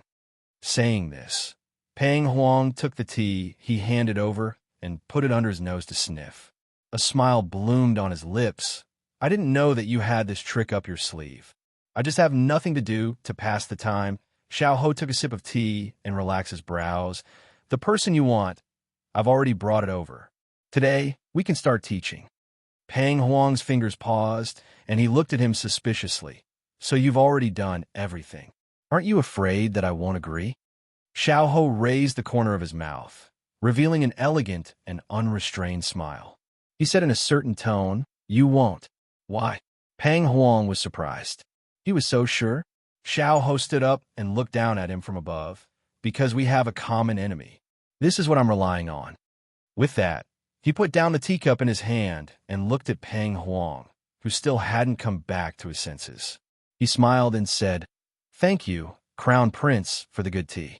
This prince will leave first. Next time, I'll come back for another cup. Goodbye." After he finished speaking, he turned around and slowly walked away with his hands behind his back.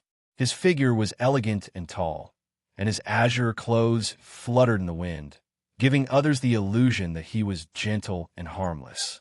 However, only Pang Huang knew that this person was not as gentle and harmless as he appeared on the surface. He had the sharpness to see through people's hearts, the courage to cut off all means of retreat, the cunning and ruthless methods, and the forbearance that ordinary people did not have. At the same time, in the palace, there was another person who was scheming.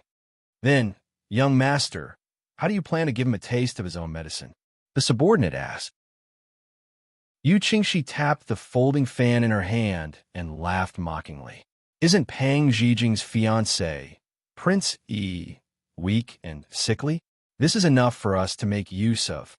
As she spoke, Yu Qingxi recalled the tacit understanding and intimacy between Pang Zhijing and Xiao Ho on the street that day. A nameless fire ignited in his heart. It was as if he saw the person who used to follow him suddenly stop following him and turn to identify him. He felt uncomfortable, as if what originally belonged to him had become someone else's. Although he didn't like Pang Zhijing and even loathed her, as a princess, Pang Zhijing boldly and passionately pursued him. Although it made him very annoyed, it also gave him a sense of satisfaction and inflated his vanity. At this time, the person who only had eyes for him didn't care about him anymore. This strong sense of contrast made him angry. He would never allow anyone to spy on his things. This was the deep-rooted bad habit of a heartless man. To put it crudely, he was occupying the latrine but not taking a shit. Therefore, Yu Qingxi continued. "Back then, Pang Zhijing drugged Ro and almost made her lose her chastity. Now, we will use the same method." "Then you plan to use on the princess?" the subordinate inquired. "No," Yu Qingxi denied. A trace of cunning appeared on his face. "The person we want to drug is Xiao Ho." I don't understand." The young master clearly wanted to teach the princess a lesson. "Why did he target Prince C?" Yu Qingxi sneered. "Xiao Ho's body is weak. As long as he touches a little bit of the drug and can't find a woman to detoxify him, he will bleed to death from his 7 orifices. If he finds a woman to detoxify him, his weak body won't be able to withstand it. It won't be long before he dies on the bed. No matter how he dies, he will leave behind a ridiculing infamy. Even if he dies under a flower, he will still be a romantic ghost. This can only be regarded as an accident at most. No one can find out that we did it. However, the wedding is imminent and the groom dies in such a way. How sad, how embarrassed, and how sad our princess will be if she dies in such a way. For the sake of the friendship between the two countries, the Sichuan emperor will definitely arrange another marriage for her. But as long as there is one, I will solve it. At that time, the princess will be infamy for being a jinx to her husband. Let's see if anyone dares to marry her in the future." Yu Qingxi laughed heartily. Yes, young master. Your method will tarnish the reputation of Prince Yi and the princess without using a single soldier. One of them indulges in excessive indulgence, and the other is a jinx to her husband. This plan is simply brilliant." The subordinate gave a thumbs up repeatedly. However, after the flattery, the subordinate asked in confusion, "But will this affect the marriage alliance between the two countries?" Yu Qingxi withdrew his smile and waved his hand. He said carelessly, "Father didn't agree with the marriage alliance between the two countries. Although we lost the war and suffered heavy losses, we can still make a comeback after a few years of recuperation. However, the marriage alliance can temporarily delay the time and numb the Sichuan kingdom. When they think that they have subdued us, we can lead the army and attack again. We can also take the Sichuan kingdom into our pocket." The subordinate nodded. "Then when do we take action? Since there is no time like the present, let's set it for 2 days later." Yu Qingxi opened his folding fan and fanned himself proudly. He really wanted to see Pang Zhijing's expression when she found out that her sickly and weak fiancé had died in another woman's bed. It really made him nervous and looked forward to it. At this moment, he suddenly remembered something. He couldn't help but turn his head and ask, By the way, you just said that the princess went to Prince Yi's mansion today and returned to the courier station with a bad complexion? The subordinate nodded. I was afraid that the other party would find out, so I didn't dare to send anyone to get close to inquire. Yu Qingxi muttered to himself for a while, and a light flashed through his eyes. He then closed his fan and stood up. He said with a smile, "As a member of the bridal party, I didn't even go to the courier station to see the princess. I was afraid that I would be criticized, so I'd better go and show my face. Moreover, the princess is in a bad mood. As a subject, I have the responsibility to help share her burden. Therefore, this trip seems unavoidable." After he finished speaking, Yu Qingxi strode out of the door. Chapter 1264. The King of England's Palace. The wood spirit was focused on grinding the key in his hand in the yard that he specialized in researching things. There was a box on the table, and there were already 6 different shaped keys in the grooves. There was only one groove left that was empty. He was using the hammer to hammer it while comparing it to the blueprint.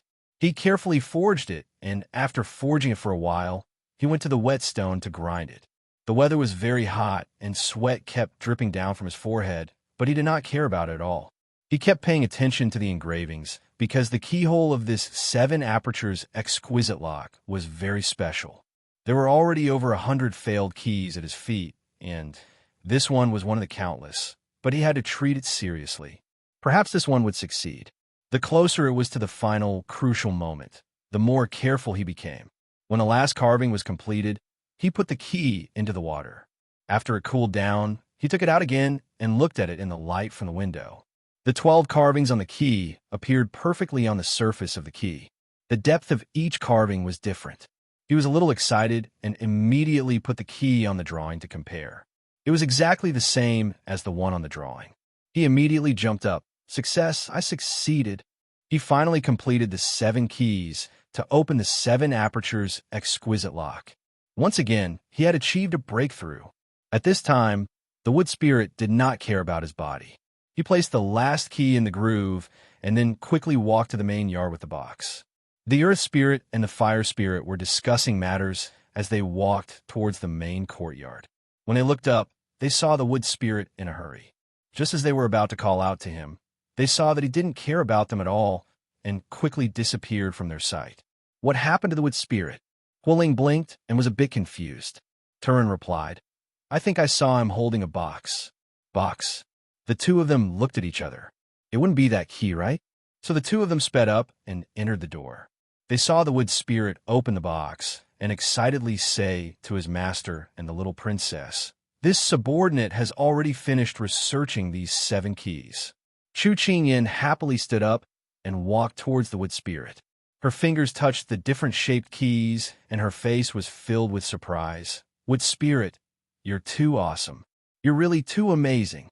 Turin and Huoling came in and gave him a punch each. "You brat, not bad. You're too capable." The wood spirit was embarrassed by the praise and laughed foolishly. At this time, Chu Qingyan smiled and turned to Xiao Su. "Since the keys have been completed, can we arrange for Zijing's departure?" Xiao Su heard this and looked at Turin. The earth spirit received his master's signal and immediately bowed slightly to the young princess. "The follow-up has been arranged. Now, as long as we confirm the departure time, our people can go and pick up Princess Pang at any time." Chu Qingyan nodded with satisfaction. Turin had always been thorough and reliable, so there was nothing to worry about. So she asked Xiao Su, "Then when do you think is a good time?" Xiao Su pondered for a while, then said, "It's best if Pang Zijing avoids third brother when she leaves. He's smart and sharp, so it's hard to guarantee that he'll notice something. 3 days from now is the time he'll go to Huwu Temple. Let's set it on that day to avoid any accidents." Chu Qingyan nodded in agreement. "Okay, this subordinate and Huoling will arrange for people." Turin immediately left with Huoling. The wood spirit felt that his mission had been completed. If he stayed any longer, he would become a big lantern for his 2 masters. Remembering that he still hadn't made a puppet for First Master Chu, the wood spirit immediately left. Chu Qingyan was overjoyed. She turned to Jasper and said, Go to the relay station and tell Zijing to prepare. Don't let anyone else hear." Jasper accepted the order and left. At this time, only the two of them were left in the room. She walked in front of Xiao Su and reached out to hug his arm. Her happy mood unknowingly faded. "Big Ice Cube, we'll have to send Zijing away in 3 days. I'm a bit sad. When the song ends, people will disperse. This is something that has to happen. But you don't have to be too sad. After we leave and this matter settles down, you can still meet again."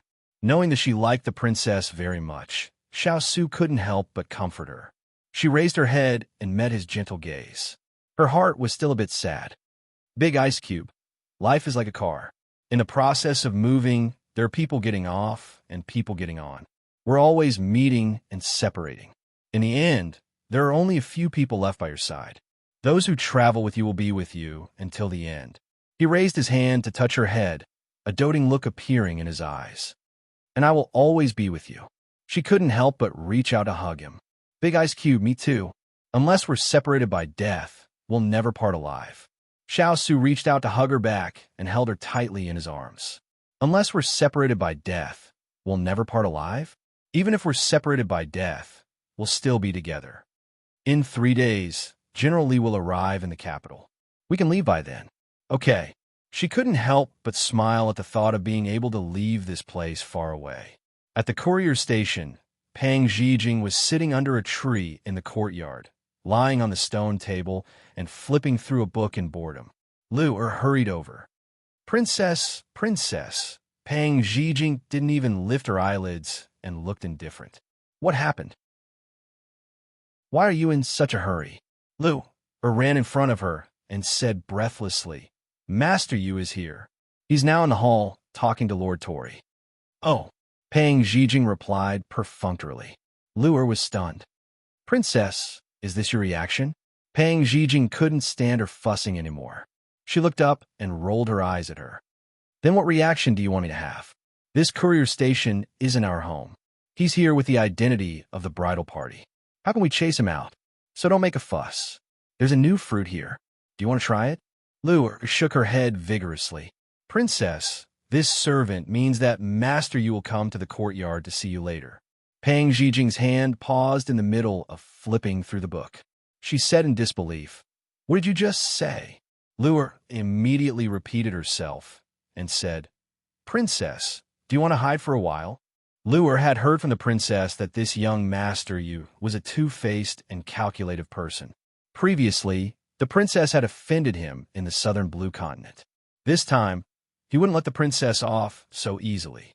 Lu'er couldn't help but worry. At this moment, Pang Zijing closed the book and looked past Lu'er at the arched door not far away. Her gaze was distant as she said, "It's too late." "What?" Lu'er didn't understand. Seeing that the princess kept looking behind her, she couldn't help but follow her gaze. A figure appeared at the arched door and looked around. When he saw the two of them, he strode over while waving a paper fan. Enemies are bound to meet on a narrow road. Pang Zijing cursed softly in her heart. Chapter 1265. After leaving Pang Huang's courtyard, Xiao Ho boarded the carriage and slowly headed back to his prince's estate. He closed his eyes and went through the plan for 3 days later. After making sure that he didn't miss anything, he slowly opened his eyes. Suddenly, he caught a glimpse of something on the couch in the carriage. He leaned over and picked it up. It was a pink handkerchief with a faint fragrance. The style was very familiar.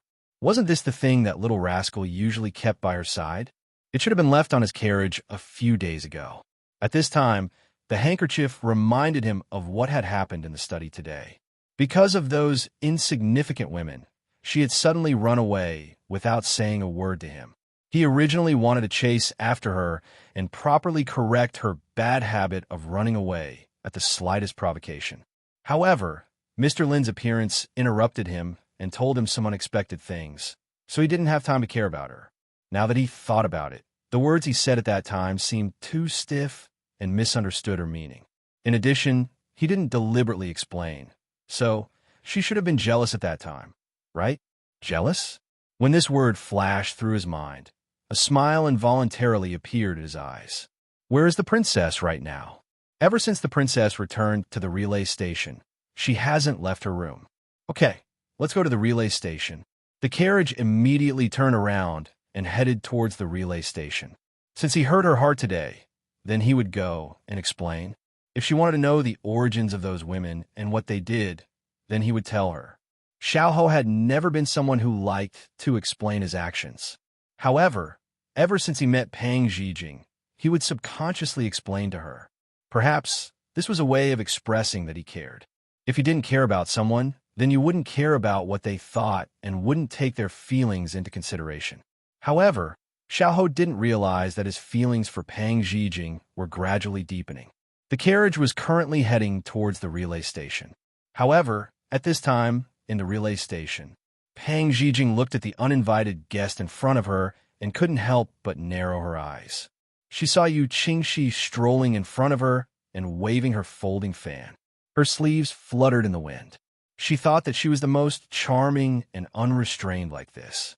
If it was in the past, Pang Zhijing would definitely turn into a loyal dog and pounce over to curry favor with him. However, he was wrong this time.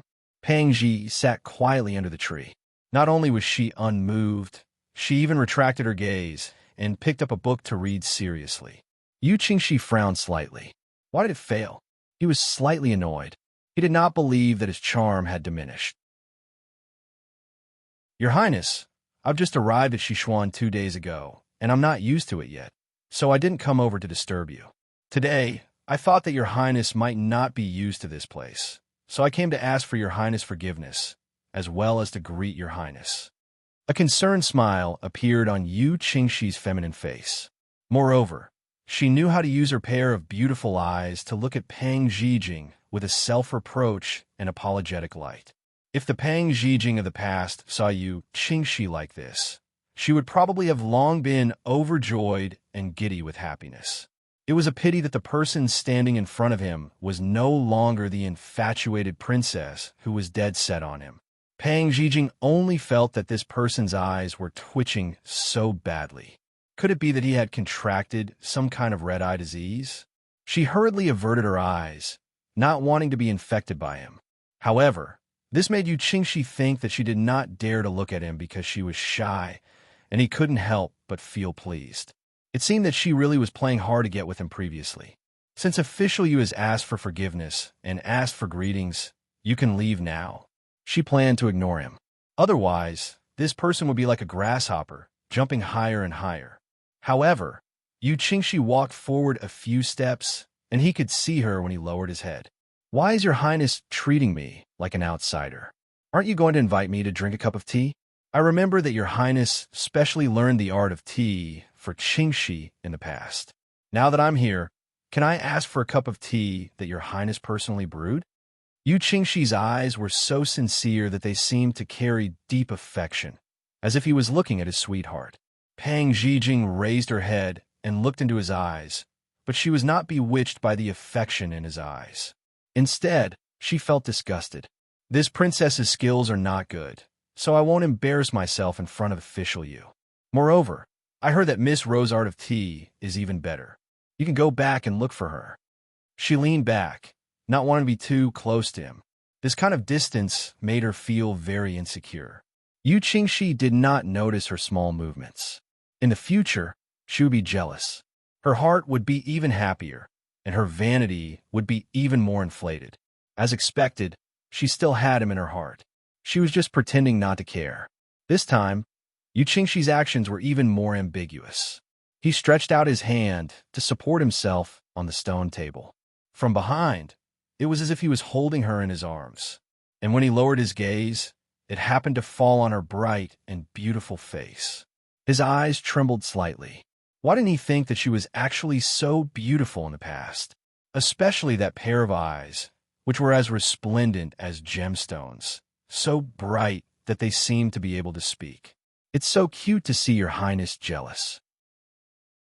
However, when did we become so distant? In the past, you used to call me older brother Qingxi. Ever since we came to the Sichuan, I've never heard you call me older brother Qingxi. Let's not call each other princesses and young masters anymore. How about we just be like before? Little sister Zhijing? Yu Qingxi's voice became gentler. He was already handsome, and hearing him like this made him even more attractive. But when Pang Zhijing heard these words, she felt a chill. She stood up and left his encirclement. She took a few steps back, and when she was at a safe distance, she raised her eyebrows and looked at him coldly. Older brother Qingxi? Sorry, I only have a younger brother in my family. I don't have an older brother, so don't call me little sister. Seeing that she had left his range, Yu Qingxi was a little unhappy and looked up at her. At this moment, he heard her say sarcastically, "Moreover, this princess remembers that Lord Yu's eyes were in the sky in the past."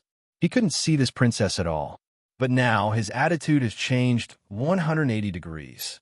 This princess doesn't believe that you treat this princess differently because of my beauty and want to go back to the same old grass. Yu Qingxi narrowed his eyes. He didn't want to admit that he was almost tempted by her beauty just now. Seeing that he didn't answer, Pang Zhijing snorted softly. But even if you want to go back to the same old grass, this princess isn't willing to be the same old grass. Also, this princess doesn't want to see you. What about you? Scram as far as you can. Don't disturb this princess's interest in reading. Before she could finish speaking, the silent person in front of her suddenly walked towards her. Because Yu Qingxi knew martial arts, his inner strength wasn't low. When he walked towards her with such pressure, she couldn't help but retreat. In the end, she had nowhere to run, and her back was pressed against a tree trunk. Yu Qingxi reached out and encircled her between the tree trunk and him. Their breaths were getting closer and closer. "Princess, are you still angry with me? If I promise that I won't treat you like that in the future, you've literally just gone down to prepare tea and snacks." At this moment, there was no one in the courtyard. She wanted to open her mouth to call for someone, but she couldn't. Now that she heard him spouting nonsense, she was very annoyed and reached out to push him. "What are you two doing?" At this moment, a familiar and angry voice rang in her ears. Chapter 1266. When Pang Zhijing heard the voice, she immediately recognized who it was and happily turned around to look. She saw Xiao Ho standing at the entrance of the courtyard. He was dressed in a slim robe and looked like a jade orchid tree. He was extremely handsome, but the anger in his eyes stunned her. At this moment, in Xiao Ho's eyes, her hand were placed in front of Yu Qingxi's chest, looking like she was rejecting but welcoming him at the same time. Yu Qingxi was very close to her and seemed to be hugging her. Their posture was intimate and ambiguous, causing one's imagination to run wild. At this moment, a fire surged in his heart, and slowly, it seemed like it was going to ignite his entire heart. When he heard Xiao Ho's voice, Yu Qingxi took advantage of the moment when Pang Zhijing wasn't paying attention and leaned closer to her. Even though he didn't touch her, from Xiao Ho's angle, it seemed like the two of them were intimately embracing each other. He had long found Xiao Ho an eyesore. What right did such a person have to snatch away his things? Even if he didn't want them, he couldn't let others take them away. Therefore, he took the opportunity to put Xiao Ho in his eyes.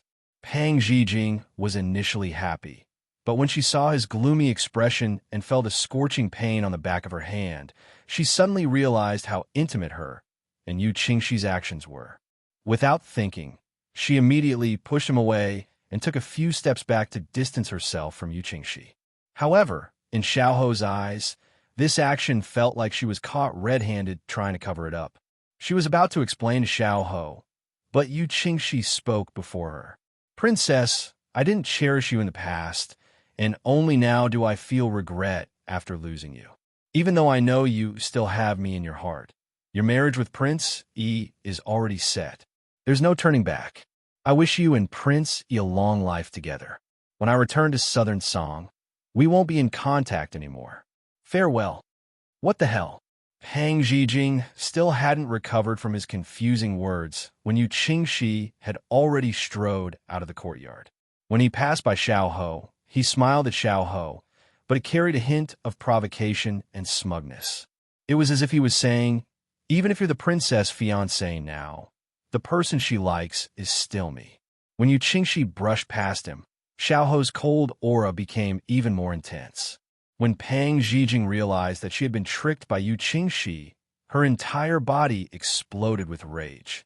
She wanted to find him to settle the score, but this person knew what he had done and ran faster than a rabbit. There was already no trace of him at the entrance of the courtyard. She could only swallow this loss in secret. "You Qingxi, just you wait. See if I won't deal with you in the future." She gnashed her teeth and said in her heart. Then, she looked up and saw Xiao turning around to leave. She didn't forget how angry he looked at her just now. She immediately went forward and grabbed his arm, wanting to explain to him, "Don't touch me." Unexpectedly, the moment she touched his hand, he flung it away. She was stunned and almost fell to the ground from the sudden force. Luckily, she held onto a tree trunk and looked at the person in front of her in disbelief.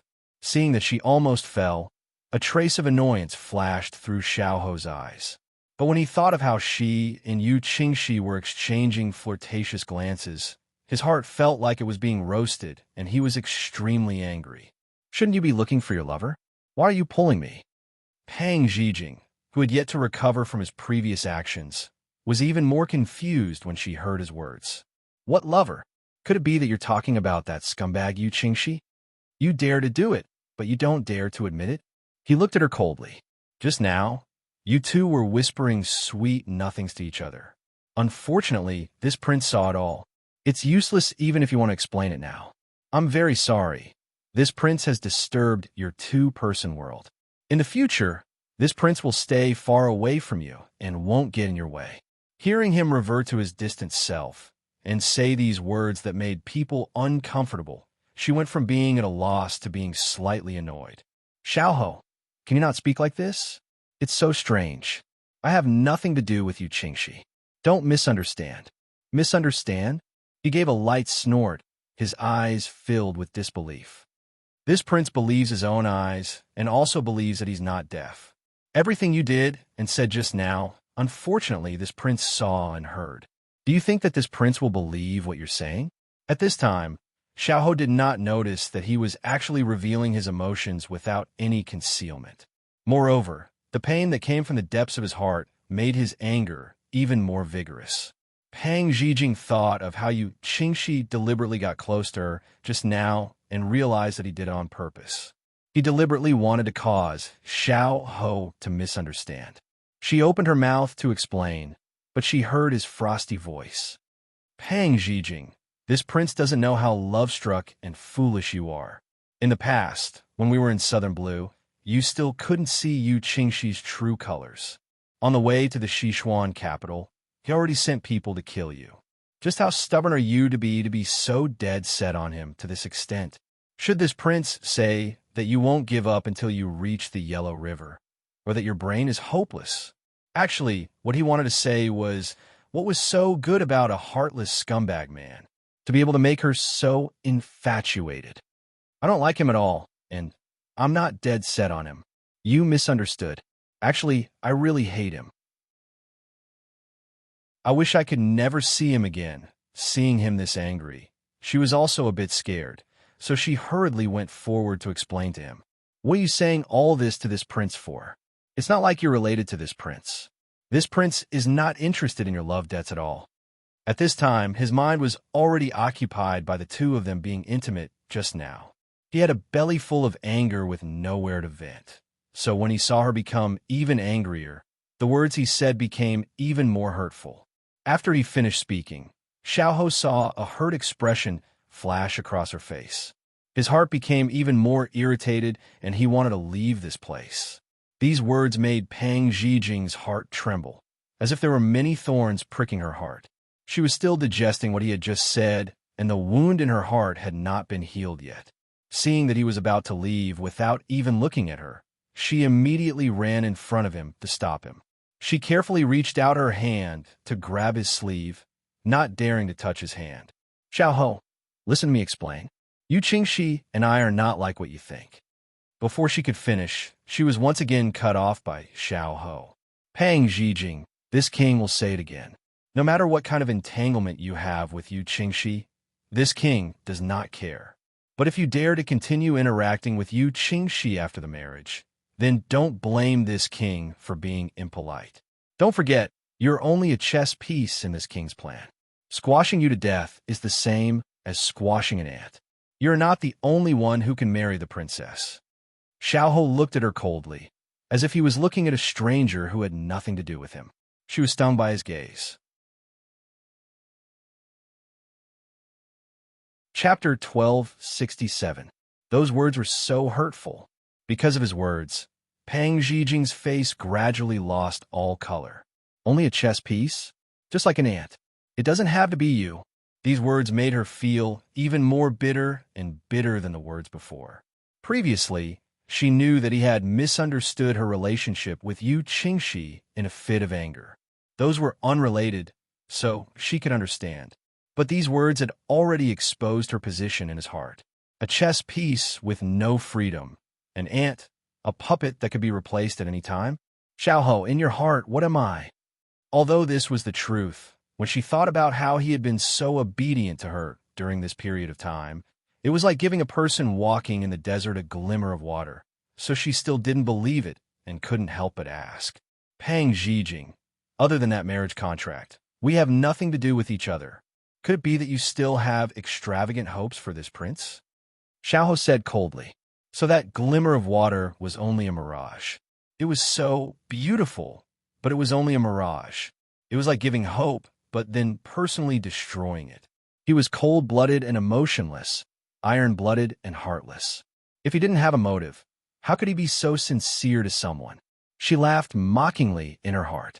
She clearly knew that he was this kind of person. So why did she still have hope for him?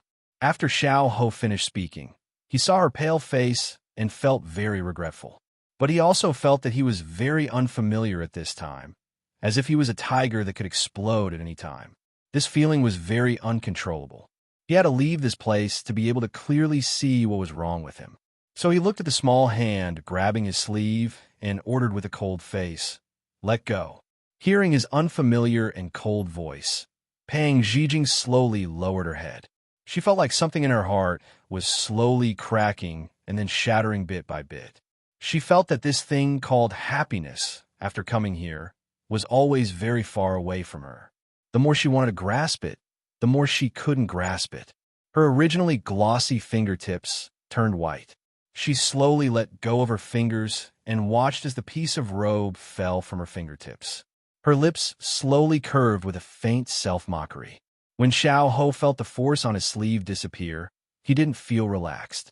It was as if he had lost something in his heart, empty and without any sense of strength. However, he quickly suppressed this strange emotion with an invisible hand. Then, he glanced at her, who had her head lowered, and finally strode away without looking back. When he was about to walk out of the courtyard, Pang Zhijing raised her head. She only saw that piece of robe fluttering in the air, and then it disappeared along with its owner. For some people, if they were destined not to have them, then they should not approach them at the beginning. If they approached them, then they should not go deeper. If they went deeper, then they should not be tempted. If they were tempted, then they should not miss them. She had wanted to explain to him that she no longer treated Yu Qingxi the way she did in the past. But there was no need, because he didn't listen, and she didn't have any desire to explain herself. At this moment, Jasper was brought in by Lua. Lua didn't notice that something was wrong with her master and skipped over. Princess Lua went to the kitchen to bring desserts and saw Sister Jasper on the way back, so I brought her in. She said she had something important to tell you. Jasper stepped forward. Princess, my young miss asked this subordinate to bring you a message. Pang Zhijing restrained the emotions on her face. Although she was still a little lonely, she was much better. She immediately said, "Then invite Miss Jasper, Indiana. Lua, guard the door. Don't let anyone in." Lua nodded obediently. She then brought Jasper into the room. Jasper clearly felt that something was wrong with Pang Zhijing, but as a subordinate, she didn't have the right to ask. Thus, she shut her mouth. After Lua closed the door and cut off the sounds outside, Pang Zhijing turned and asked, "Miss Jasper, what message did your master ask you to bring?" Jasper looked around. After making sure that it was safe and no one was eavesdropping, she said with relief, "My master asked this subordinate to tell you that the 7 keys of the exquisite lock have been forged. Your freedom is just around the corner. 3 days later, Prince E will go to the Hugwa Temple. We will rescue you out of the city on that day." Because of the serious trauma in her heart, she should have been very surprised and happy to hear this news. However, she was only calm and relieved. "Did your master say how to rescue me? How should I cooperate with you?" Jasper nodded and continued. 3 days later, our people will disguise as the coachman in the courier station and take you away. Then, we will take you out of the city to the suburbs. At that time, we will disguise it as a frightened carriage. You will fall from the carriage and die from disfigurement. Of course, we have already found a substitute. Pang Zhijing heard this plan and felt that there was no problem. However, this substitute, seeing through her thoughts, Jasper explained, "This substitute is a corpse. Don't worry, we won't hurt the innocent." She was finally relieved. "Then I will have to trouble you at that time," she said gratefully. "This is all designed by my master. You can tell my master face to face when you have the chance." Jasper replied. Pang Zhijing nodded but frowned slightly. She was a little worried. "Did your master say where to send me?" She was a little worried that she would never see Qingyan again. Jasper shook her head. "My master said that in order to avoid trouble, you will be sent to a place far away from the capital city. However, I don't know the specific location. My master also said that after the dust has settled here, you can go anywhere you want." Pang Zhijing nodded. "That's good. If my identity is discovered, all of this will be in vain. Princess, don't worry. My master has also arranged several guards for you. They're all first-class experts and will protect your safety. As for the exquisite lock, because there are many eyes and ears in the relay station, we are afraid that you will be discovered if you unlock it. So after 3 days, when you get on the carriage, our people will naturally give you the key." After Jasper left, Pang Zhijing's ears were still echoing with her words. Once the exquisite lock was unlocked and she left, she would regain her freedom and fly away. She would no longer be restrained by others and be a useless puppet. She sat on the bed, her fingers unconsciously caressing the 7 orifices exquisite lock on her ankle. She took off the cloth, revealing the exquisite anklet. The crisp sound of the bell spread out in all directions. She fell into silence because of the sound of the bell. Freedom was already within reach. However, she was not happy at all.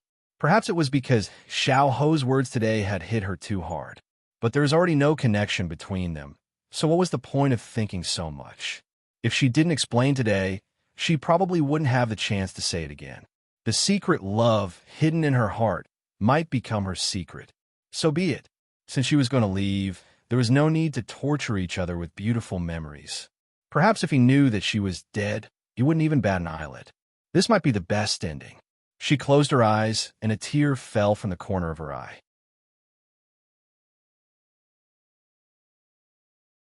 Chapter 1268. After Jasper returned, she truthfully reported her conversation with Pang Zhijing at the relay station. Chu Qingyan couldn't help but smile after hearing the report. "It seems that this little girl also doesn't want to part with me. This makes me feel better." After hearing this, Jasper felt that her master treated Pang Zhijing differently. She took the risk of sending her away from the capital. If this was exposed in the future, she would be going against the entire southern Song, Xishuan, and Prince E.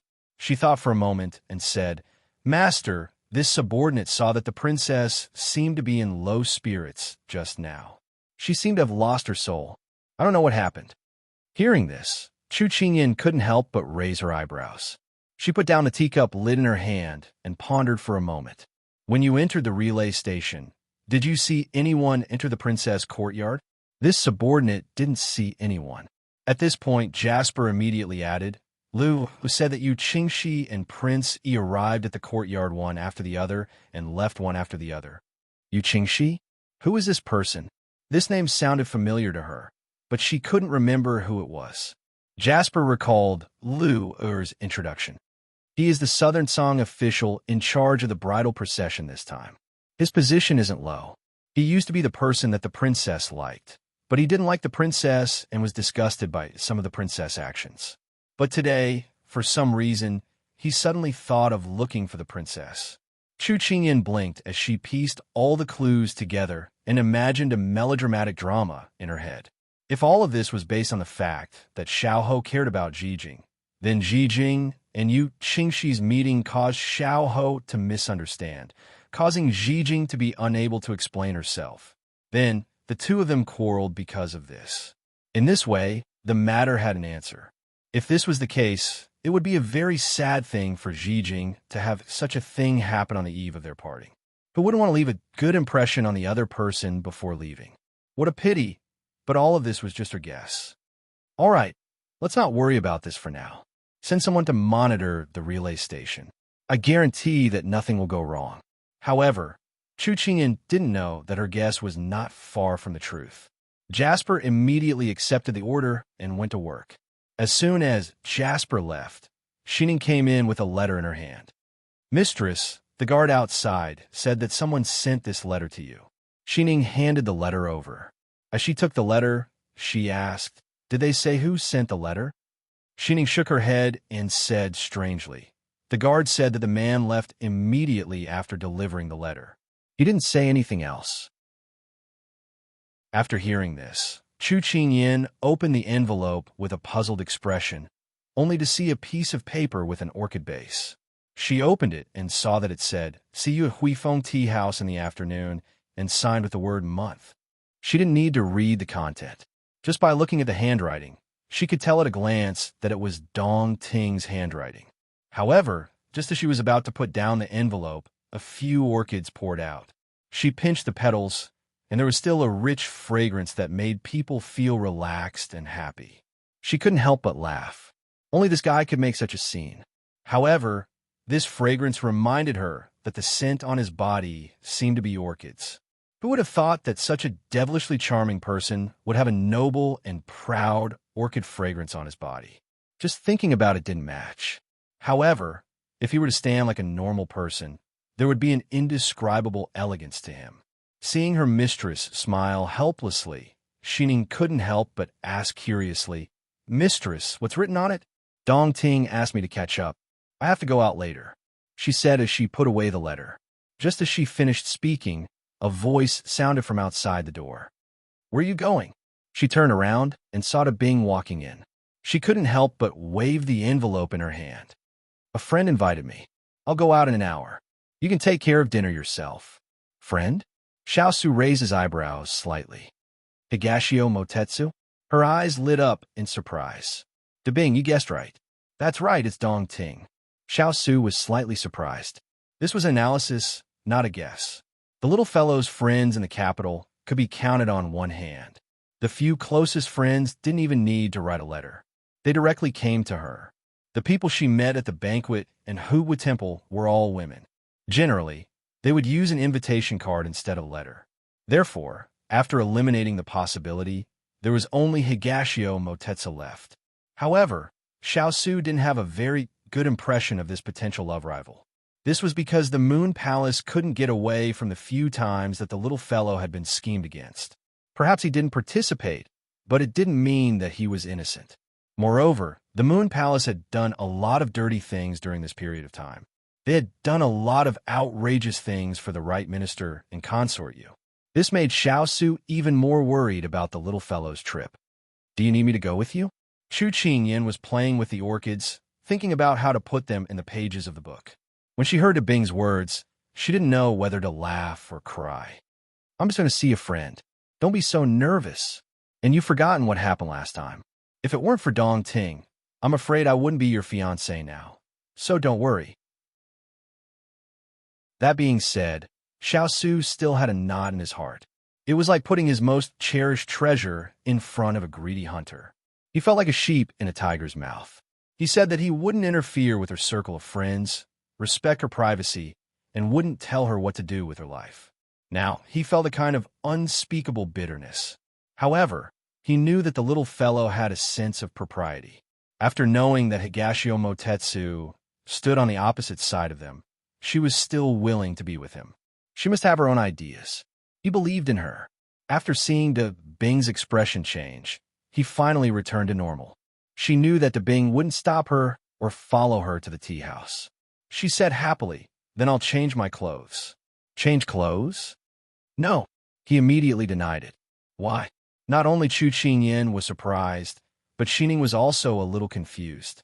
If she went out to see Higashio Motetsu and change her clothes, wouldn't he see a better side of the little fellow? Although it was already very good now, he still felt very uncomfortable. The little fellow could only show that side to him. But at this time, in the face of the little fellow's suspicion, he could only casually make up an excuse. Your clothes are already very good. You don't need to change them. It's too troublesome. It takes time and energy. It's impolite to let your friend wait for a long time. Which girl wouldn't be happy to be praised? And it was her sweetheart. Chu Qingyan blushed slightly. Then I won't change. Although it's still early, I can go out in advance to wait for daunting. After that, she said goodbye to Bing, and then called Xining and Jasper to go to the courtyard. Xiao Su, who stayed in the room, twitched the corner of his mouth. Why did he say that sentence just now? Chapter 1269. However, the little guy had already walked far away. At this time, Xiao Su called out, whirling, Master, do you have any orders? This subordinate just saw the little princess and her entourage go out. He had just returned from outside and successfully completed his master and the little princess's task. As soon as he entered the door, he was summoned by his master and reported the little princess's whereabouts. Today's weather is good. Let's go out for a stroll. Xiao Su looked at the dark clouds above his head and said without changing his expression. Wuling also said without changing his expression, Master, where do you want to go? There's no place to go. Just follow behind Ian. Wuling swallowed his saliva. Since he was together with the little princess, his master's ability to lie through his teeth had increased day by day. He was almost on par with the little princess. Yes. Remember, don't let Ian find out that we are following behind. Yes. Wuling snickered in his heart. Where did the little princess go that made his master so worried that he had to secretly follow her? But he definitely didn't dare to say in front of his master, otherwise he would be beaten. Thus, Chu Qingyan slowly walked forward with Jasper and Jean Xian, not knowing that they were being followed by a big tail. The Xiao Qi, who was hiding in the dark, began to struggle with Xiao Su, who was tailing them. Su Air, what does His Highness want to do with Master? Should we tell Master? Su Air, His Highness definitely won't hurt Master. He loves Master too much, not to mention that His Highness used to be our Master. Su Air, but the current Master is our Master. Su Air, Su San, and all the Xiao Qi fell into silence. To tell or not to tell, but the one in front was their master, and the one behind was also their master. So tangled, so contradictory, so struggling, so painful. Forget it. Everyone unanimously decided that they didn't see anything, so there was no need to struggle anymore. Yes, that's it. If Chu Qingyan knew that her howling cavalry had struggled for so long to reach such a conclusion, she would probably want to throw them into the Fuli mountain range for training. Because it was still early, Chu Qingyan took them to the stalls. For the past few days, she had been staying in the prince's mansion and did not go out much. Grass was about to grow on her head. Now, he was like a runaway pony, shuttling back and forth between the various vendors. Because she was wearing a veil hat, no one knew who she was. She didn't have to worry about her identity to restrain her words and actions, so she acted more freely. Xiao Su, who was following them from a distance, was also wearing a veil hat. However, the noble aura that he exuded and the perfect proportions of his broad shoulders and narrow waist made many women who were passing by stop in their tracks. However, the other party did not pay any attention to them at all. His gaze was fixed on the person in front of him. Those women also followed his gaze, only to see a vast sea of people. They didn't know which one he liked. At this time, Xiao Su was coldly staring at those people who were secretly looking at his little fellow. He knew that no matter if the little fellow revealed her true appearance or covered her face, she still had a kind of beauty that people could not ignore. This kind of beauty was not something that could be created through clothes, hair, or jewelry. It was an elegance that came from within. So even if her true appearance could not be seen, she could still receive all kinds of greedy and admiring gazes as she walked. But the little fellow did not notice that Xiao Su was fiercely glaring at those people. His people, he did not even allow others to stare at them. As such, those who had pretended to approach Chu Qingyan unintentionally suddenly felt an eerie cold wind blowing from behind them. They couldn't help but take 2 steps to the side, and that feeling disappeared. However, the moment they got close to Chu Qingyan again, they would feel as if their entire body had been frozen. It really was strange. In the end, other than women, there were no men around Chu Qingyan. Seeing this result, Xiao Su was satisfied as he continued to follow her. Huo Ling stood on the side and saw the entire process. He unconsciously swallowed. This kind of master was very good, very strong, and very scary. Only the little princess could make his master reveal such an unusual appearance. He really wanted those people who said his master had a paralyzed face to see that his master was normal. The little girl happily jumped from one stall to another. She looked very lively and energetic, which made Xiao Su, who was paying attention to her, a little spellbound. He was used to the little fellow's calmness in managing the food, her gentleness in treating the servants, her steadiness in taking care of her parents, and her calmness in the face of danger. He had almost forgotten that she was still a child, not yet 16. Maybe a girl at this age was not suitable to be called a child, but seeing her this lively and happy, he finally realized that this was what she should be like at her age. Over the years, he had faced too much pressure. Not only did he have to deal with the capital, he also had to protect his fief and the secret of the Fu Li mountain range. Unknowingly, the little fellow had also been affected by him, slowly hiding the nature that her age should have. She had gone through life and death with him, entering and exiting the gates of hell several times, but she had never complained or been afraid. Only at the moment of life and death would she show reluctance and worry. He suddenly felt that he owed her too much over the years. He couldn't create a protective barrier for her, and he had to let her live in fear, never having a sense of security.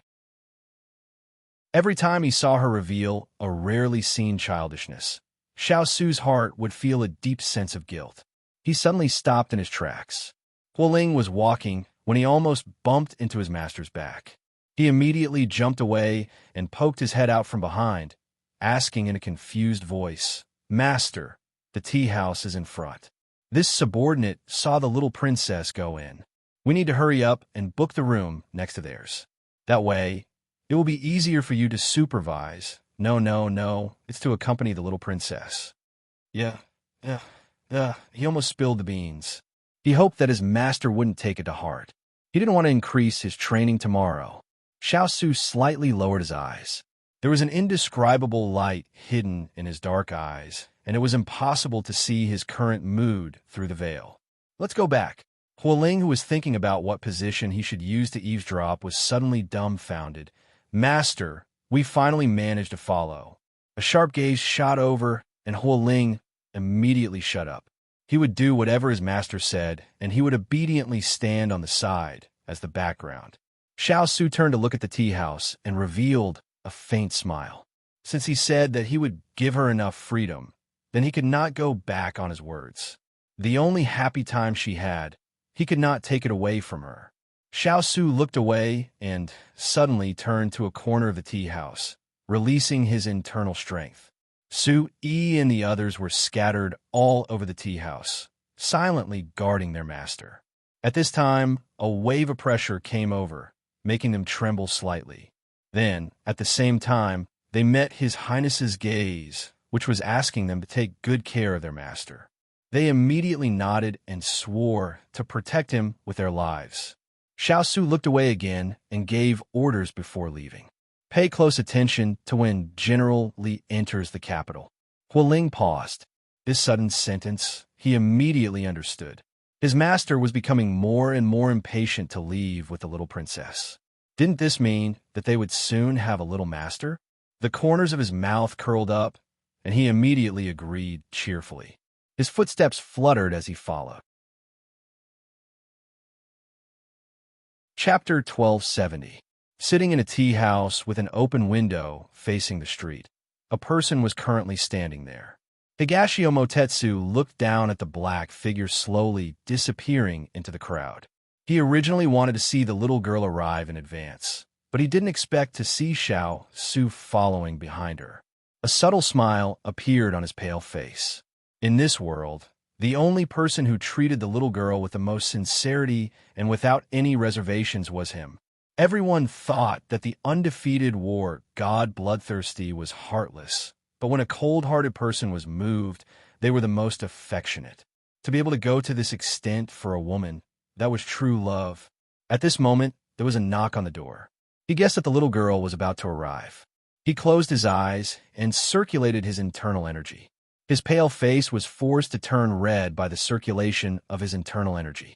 Then, it slowly became rosy, without a trace of illness. He ordered Xuanqi Zimo to open the door while he continued to lean against the soft couch under the window.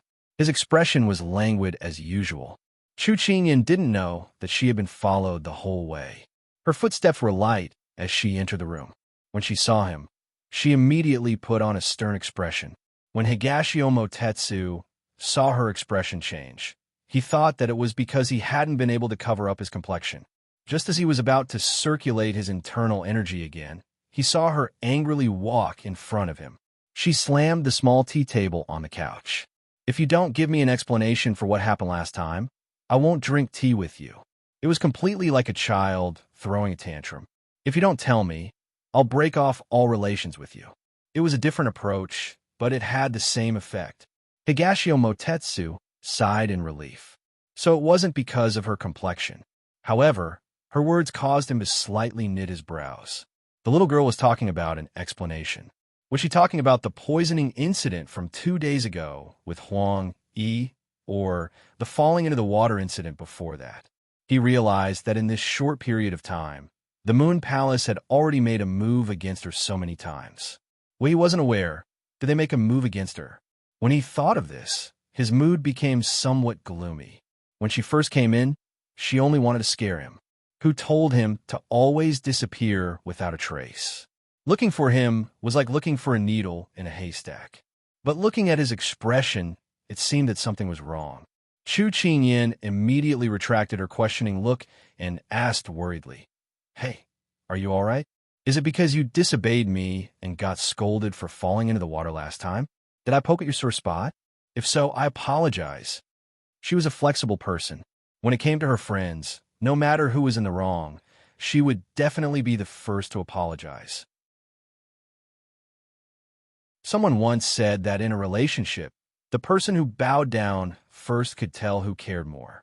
Hearing her concerned and nervous voice, he felt the deep wounds in his heart, as if they were surrounded by warm spring water, nourishing his heart that was full of holes bit by bit. The little girl was right about one thing. He was indeed punished, but he wouldn't feel sad about it. Higashio Motetsu raised his head and looked at the person who was looking at him with a half-bent waist. He smiled slightly, and suddenly, it was as bright as the sun, almost blinding her eyes. What could happen to this young master? I just want to trick this little girl to see if you would fall for it. As expected, you still care about this young master. Just as he finished speaking, a bump appeared on his head. Chu Qingyan retracted her hand and turned to sit by the table. She was quite a distance away from him before she slowly said, "Looks like you're quite free. Then answer my question. What exactly happened with falling into the water? Why were you in the palace? Were you the mastermind or the accomplice?" She was clearly asking about his innocence, but the little girl gave people the feeling that she was just casually asking about it. She had always been intelligent, so how could she not guess? Don't you already have the answer in your heart?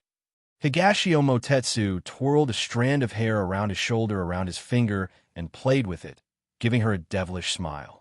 But in her eyes, this scene became a coquettish gesture. She couldn't help but facepalm.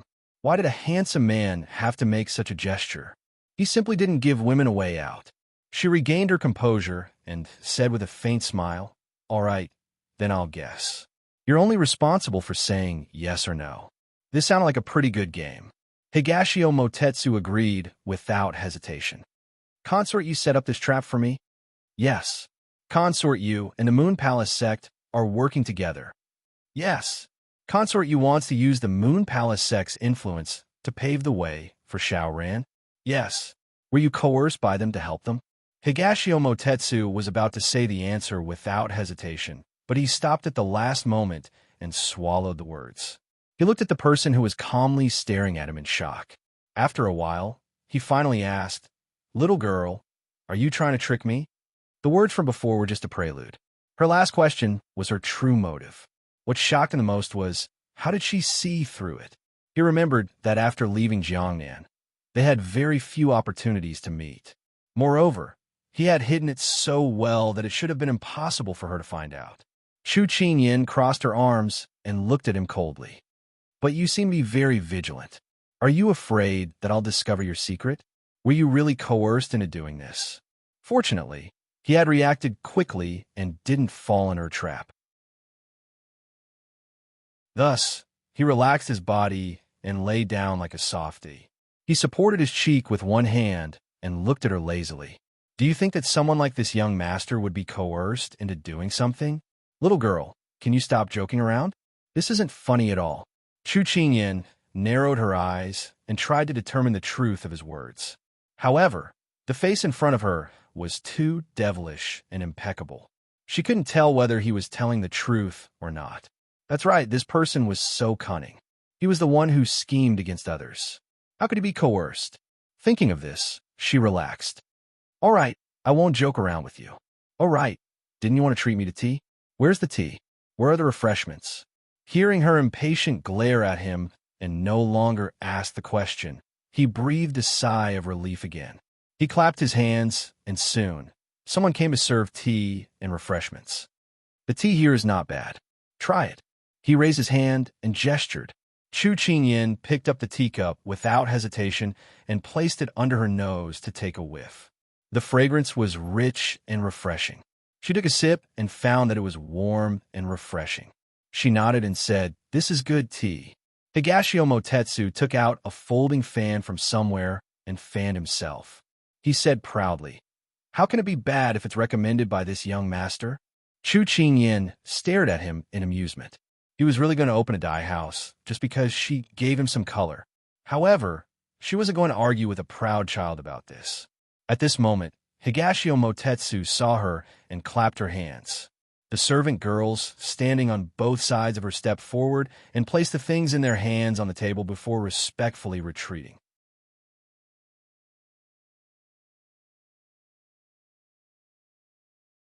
Chapter 1271. These are... Ever since the little lass came in, his attention had been on her, and he had not noticed that these servant girls were holding things. "It's impolite not to reciprocate," she said with a smile. Her eyes were bright, and specks of light flickered in the depths of her eyes, causing people to sink into them. Higashio Motetsu greedily looked at her pretty face and said carelessly, "Oh, what's that?" Chu Qingyin did not notice his actions. Her finger tapped on the box, and she said with a smile, "Won't you know when you open it?" Hearing her words, Higashio Motetsu looked at the boxes on the table, and interest flashed through his eyes. He stood up and walked toward the tea table. Walking in front of the first box, he looked at the little lass who was urging him with her hands on her cheeks. He bent his lips and opened it. When he saw what was inside, he couldn't help but widen his eyes. He took out a folding fan with gold filigree. To be more precise, it was made of gold filigree. He slowly opened the fan and saw a picture of a blooming lotus flower with several carps playing under the lotus leaves.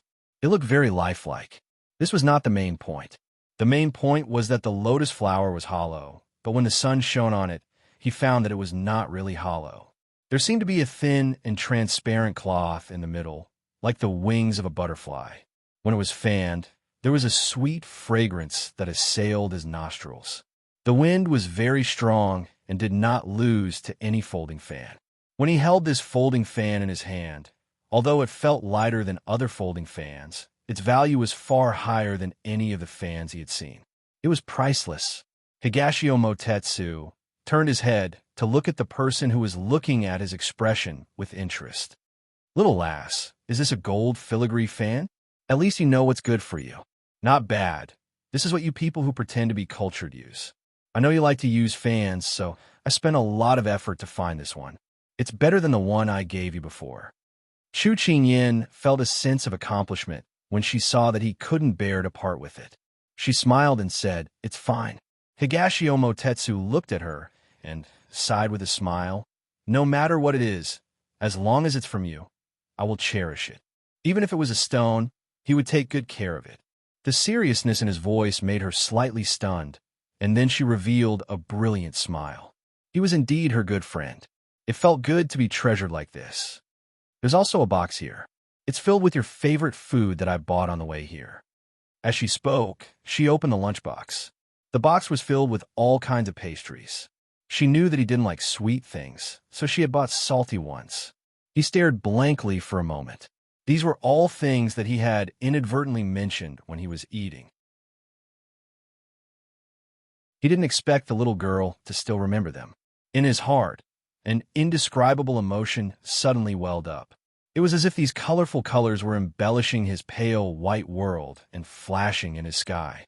"Why don't you try a piece and see if it tastes like Jiangnan? I've never eaten these before, so I don't know if they taste like Jiangnan." She handed him a pair of chopsticks and smiled. Under the urging of the little girl, he took the chopsticks and put a piece into his mouth. It melted in his mouth, and the stuffing was delicious. Although it was not as good as the local delicacies of Jiangnan, it was the best he had eaten in the capital. Moreover, it was brought to him by the little girl, which made it even more delicious. "Is it good?" Seeing the smile on his face, she knew she had bought the right thing. She took a piece and put it in her mouth. Instantly, she exclaimed, "It tastes really good.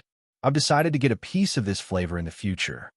Seeing her greedy little kitten appearance, his heart softened, and he couldn't help but eat a few more pieces.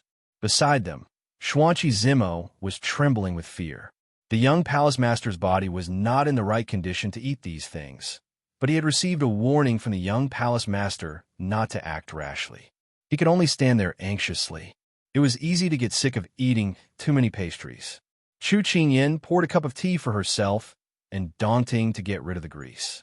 Chu Qingyin hugged the teacup and said with some confusion, "Oh right, why did you suddenly want to see me today? Aren't you afraid that the people behind you will find out and investigate our past? They'll follow the clues and think that we're in cahoots." When Higashio Motetsu heard this, he chuckled. "Do I have to give a reason every time I look for you? Then what should I give you? Tell me that this young master misses you and misses you like crazy. How about that?" Chu Qingyin glared at him in annoyance. "I'm being serious with you." Unexpectedly, Higashio Motetsu's reply was even more shameless. "I'm also being serious with you." She had already given up on communicating with him. He was too damn hard to deal with. Seeing her look of hopelessness, Higashio Motetsu couldn't help but smile. If those girls in the capital saw that seductive look of hers, he was afraid that the doorstep of his family's marriage proposal would be trampled to pieces, and the sachets thrown by the girls would probably be enough to smash him to death. Xuanqi Zimo grumbled inwardly. Fortunately, the two of them were wearing veiled hats to hide their identities.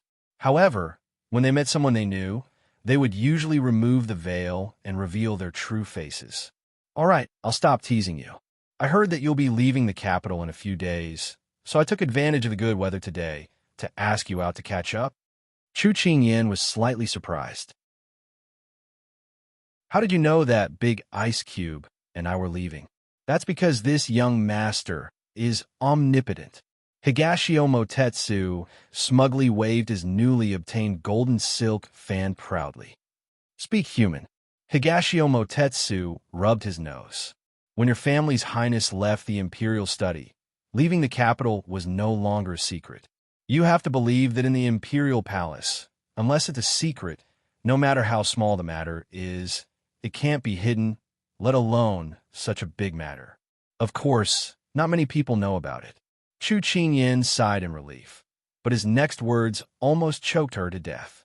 "But we already know what we need to know," Higashio Motetsu lazily said. This was the truth. He needed to remind the girl that the Moon Palace wasn't the only one hiding in the dark. So he had to tell her to be more careful and vigilant. "Then isn't it a secret?" She pursed her lips. "You could say that.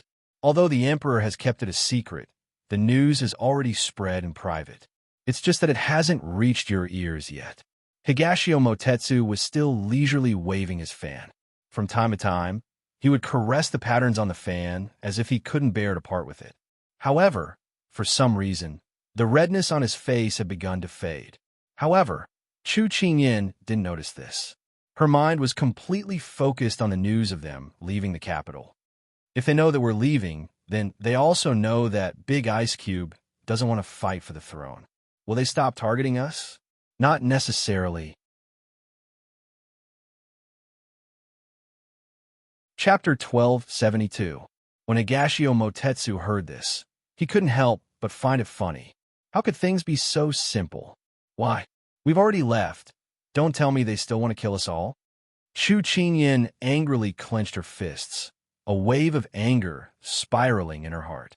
Her angry little face lit up, as if it had lit up her entire face, making her even more lively and beautiful. He shifted his gaze from her face to the golden silk fan in his hand and chuckled. Little girl, do you know that there's a method called cutting the weeds and removing the roots to prevent future trouble? You think you've left, but it doesn't mean that others will think you've simply left. They're more worried about your backlash, so it's better to strike first. She was stunned. Dong Ting's words were not without reason. Sensing her emotions, Higashio Motetsu turned his eyes, his beautiful face revealing a comforting expression. What do you have to worry about? The King of England is not to be trifled with. Didn't you fight a bloody battle with him? Don't you know his strength? Although he didn't want to mention this person, in order to comfort the little girl, he could only bring him up. When Chu Qingyin heard this, her entire face lit up even more. She clenched her fists, her eyes full of trust, then nodded towards Dong Ting and smiled. You're right. Even if there are thorns and wild beasts in front of us, big ice block, and I will not be afraid. If we meet gods, we'll kill gods. If we meet Buddha, we'll kill Buddha. No one could stop our footsteps. The person in front of him exuded a confident glow. The light that burst out from her eyes made people ignore her appearance, only seeing the vast and domineering brilliance that was like a river of stars. It made his eyes blur slightly. He couldn't help but lower his head, a trace of sadness flashing in his eyes. This kind of woman, competing with the moon for splendor, competing with the flowers for beauty, it was probably impossible to find another woman in the whole world who was so radiant. Xiao was really lucky. Yes, even if you encounter danger, you can overcome it. He smiled and said, Of course, don't you know who I am? After the nervousness, she was only left with mischief. Higashio Motetsu couldn't help but smile. Miss Chu, don't tell me you've forgotten your own name? Chu Qingyin couldn't help but roll her eyes. This joke isn't funny. But after saying that, the two looked at each other and couldn't help but laugh. Friends are like this, no matter how long they haven't seen each other, once they meet again. This is a true friend. Chu Qingyin looked at the person in front of her, who was always flirting with her, and couldn't help but smile. She didn't have many friends, but everyone treated her with sincerity, and that was enough. Because the two chatted for a long time, and it was quickly approaching evening. Tati zesses, tu. Ita that she that. Chu Qingyin rolled her eyes. Then, she turned to look at the sky that was slowly being dyed red by the setting sun. Her mind was filled with the image of Big Ice Cube's unhappy expression when they left today. She couldn't help but lower her head and smile. Inadvertently, he saw this shy look like a flash of light in the middle of the night, dazzling but fleeting. It was also like the moment before a lotus flower bloomed, beautiful but brief. He didn't know what she was thinking, but in this world, there was no other person who could make her reveal such an expression. He felt his chest surge, and the taste of blood filled his mouth. He gripped the corner of the table tightly, barely suppressing the surging blood in his body, and slowly regaining his composure. At this time, Chu Qingyin turned to look at him, her expression a little apologetic. I might not be able to accompany you for dinner. I have to go back. I'll owe you this time. When we're leaving the capital, I'll definitely let you send me off. I won't go back until you're drunk. Her apologetic tone and soft expression had already melted his heart into a puddle of water. He hooked a devilish smile. "You won't go back until I'm drunk? You've really planned it out well." She laughed mischievously. "If we're both drunk, who's going to send you home? Look at how considerate I am, how much I take care of you." Looking at her self-praising appearance, his heart couldn't help but move. After hesitating for a moment, he still followed his heart. He raised his hand and placed it on her head, rubbing her soft hair. "Little girl, if you can leave the capital, go as far as you can and don't come back. The court is dangerous. It's not as safe as the common people or the Jianghu. If you're here, I won't be at ease." She originally thought that he was playing a prank and wanted to slap his hand away, but she heard these sincere and earnest words. For the first time, from his frivolous words, she felt entrusted, solemn, sighed, and an indescribable sadness. She couldn't help but want to raise her head to look at his expression, but because of the difference in height and his hand on her head, she couldn't raise her head at all. She thought of their positions, of how that had taken her away from the river without hesitation. She lowered her head and slowly spoke. "Dong Ting, when will you leave this troublesome place?" She clearly felt his hand pause, then slowly stroked her head again. "If there's a chance, I'll go find you." His soft laughter was accompanied by his unique voice, beautiful and pleasant to the ears. After saying this, the weight on her head was removed, and she couldn't help but raise her head to look at him, still with that frivolous expression.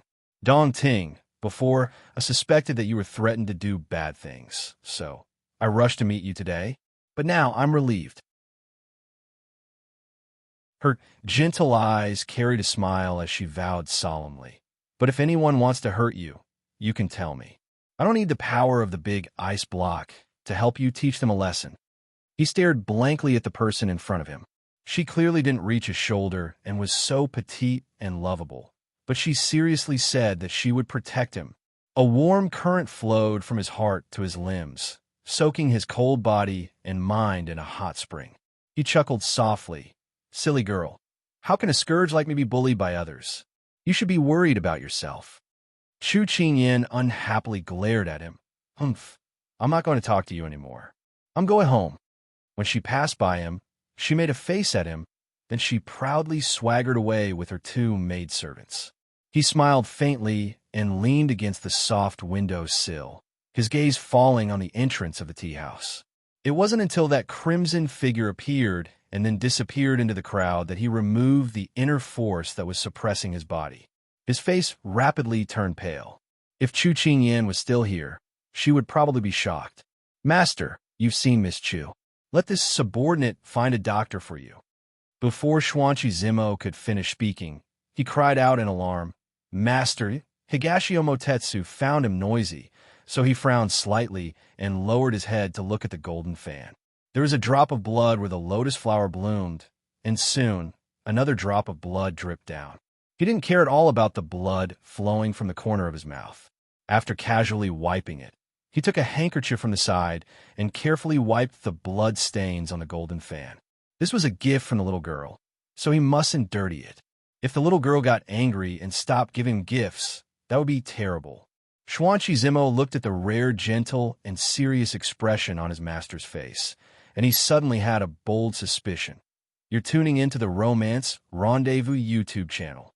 We're so grateful for your support, and don't forget to subscribe to join us on this incredible journey through captivating stories. Your generosity through donations truly makes a world of difference, as it's the primary source of revenue that allows me to expand and enhance this channel for you. Thank you from the bottom of my heart for being a part of this adventure.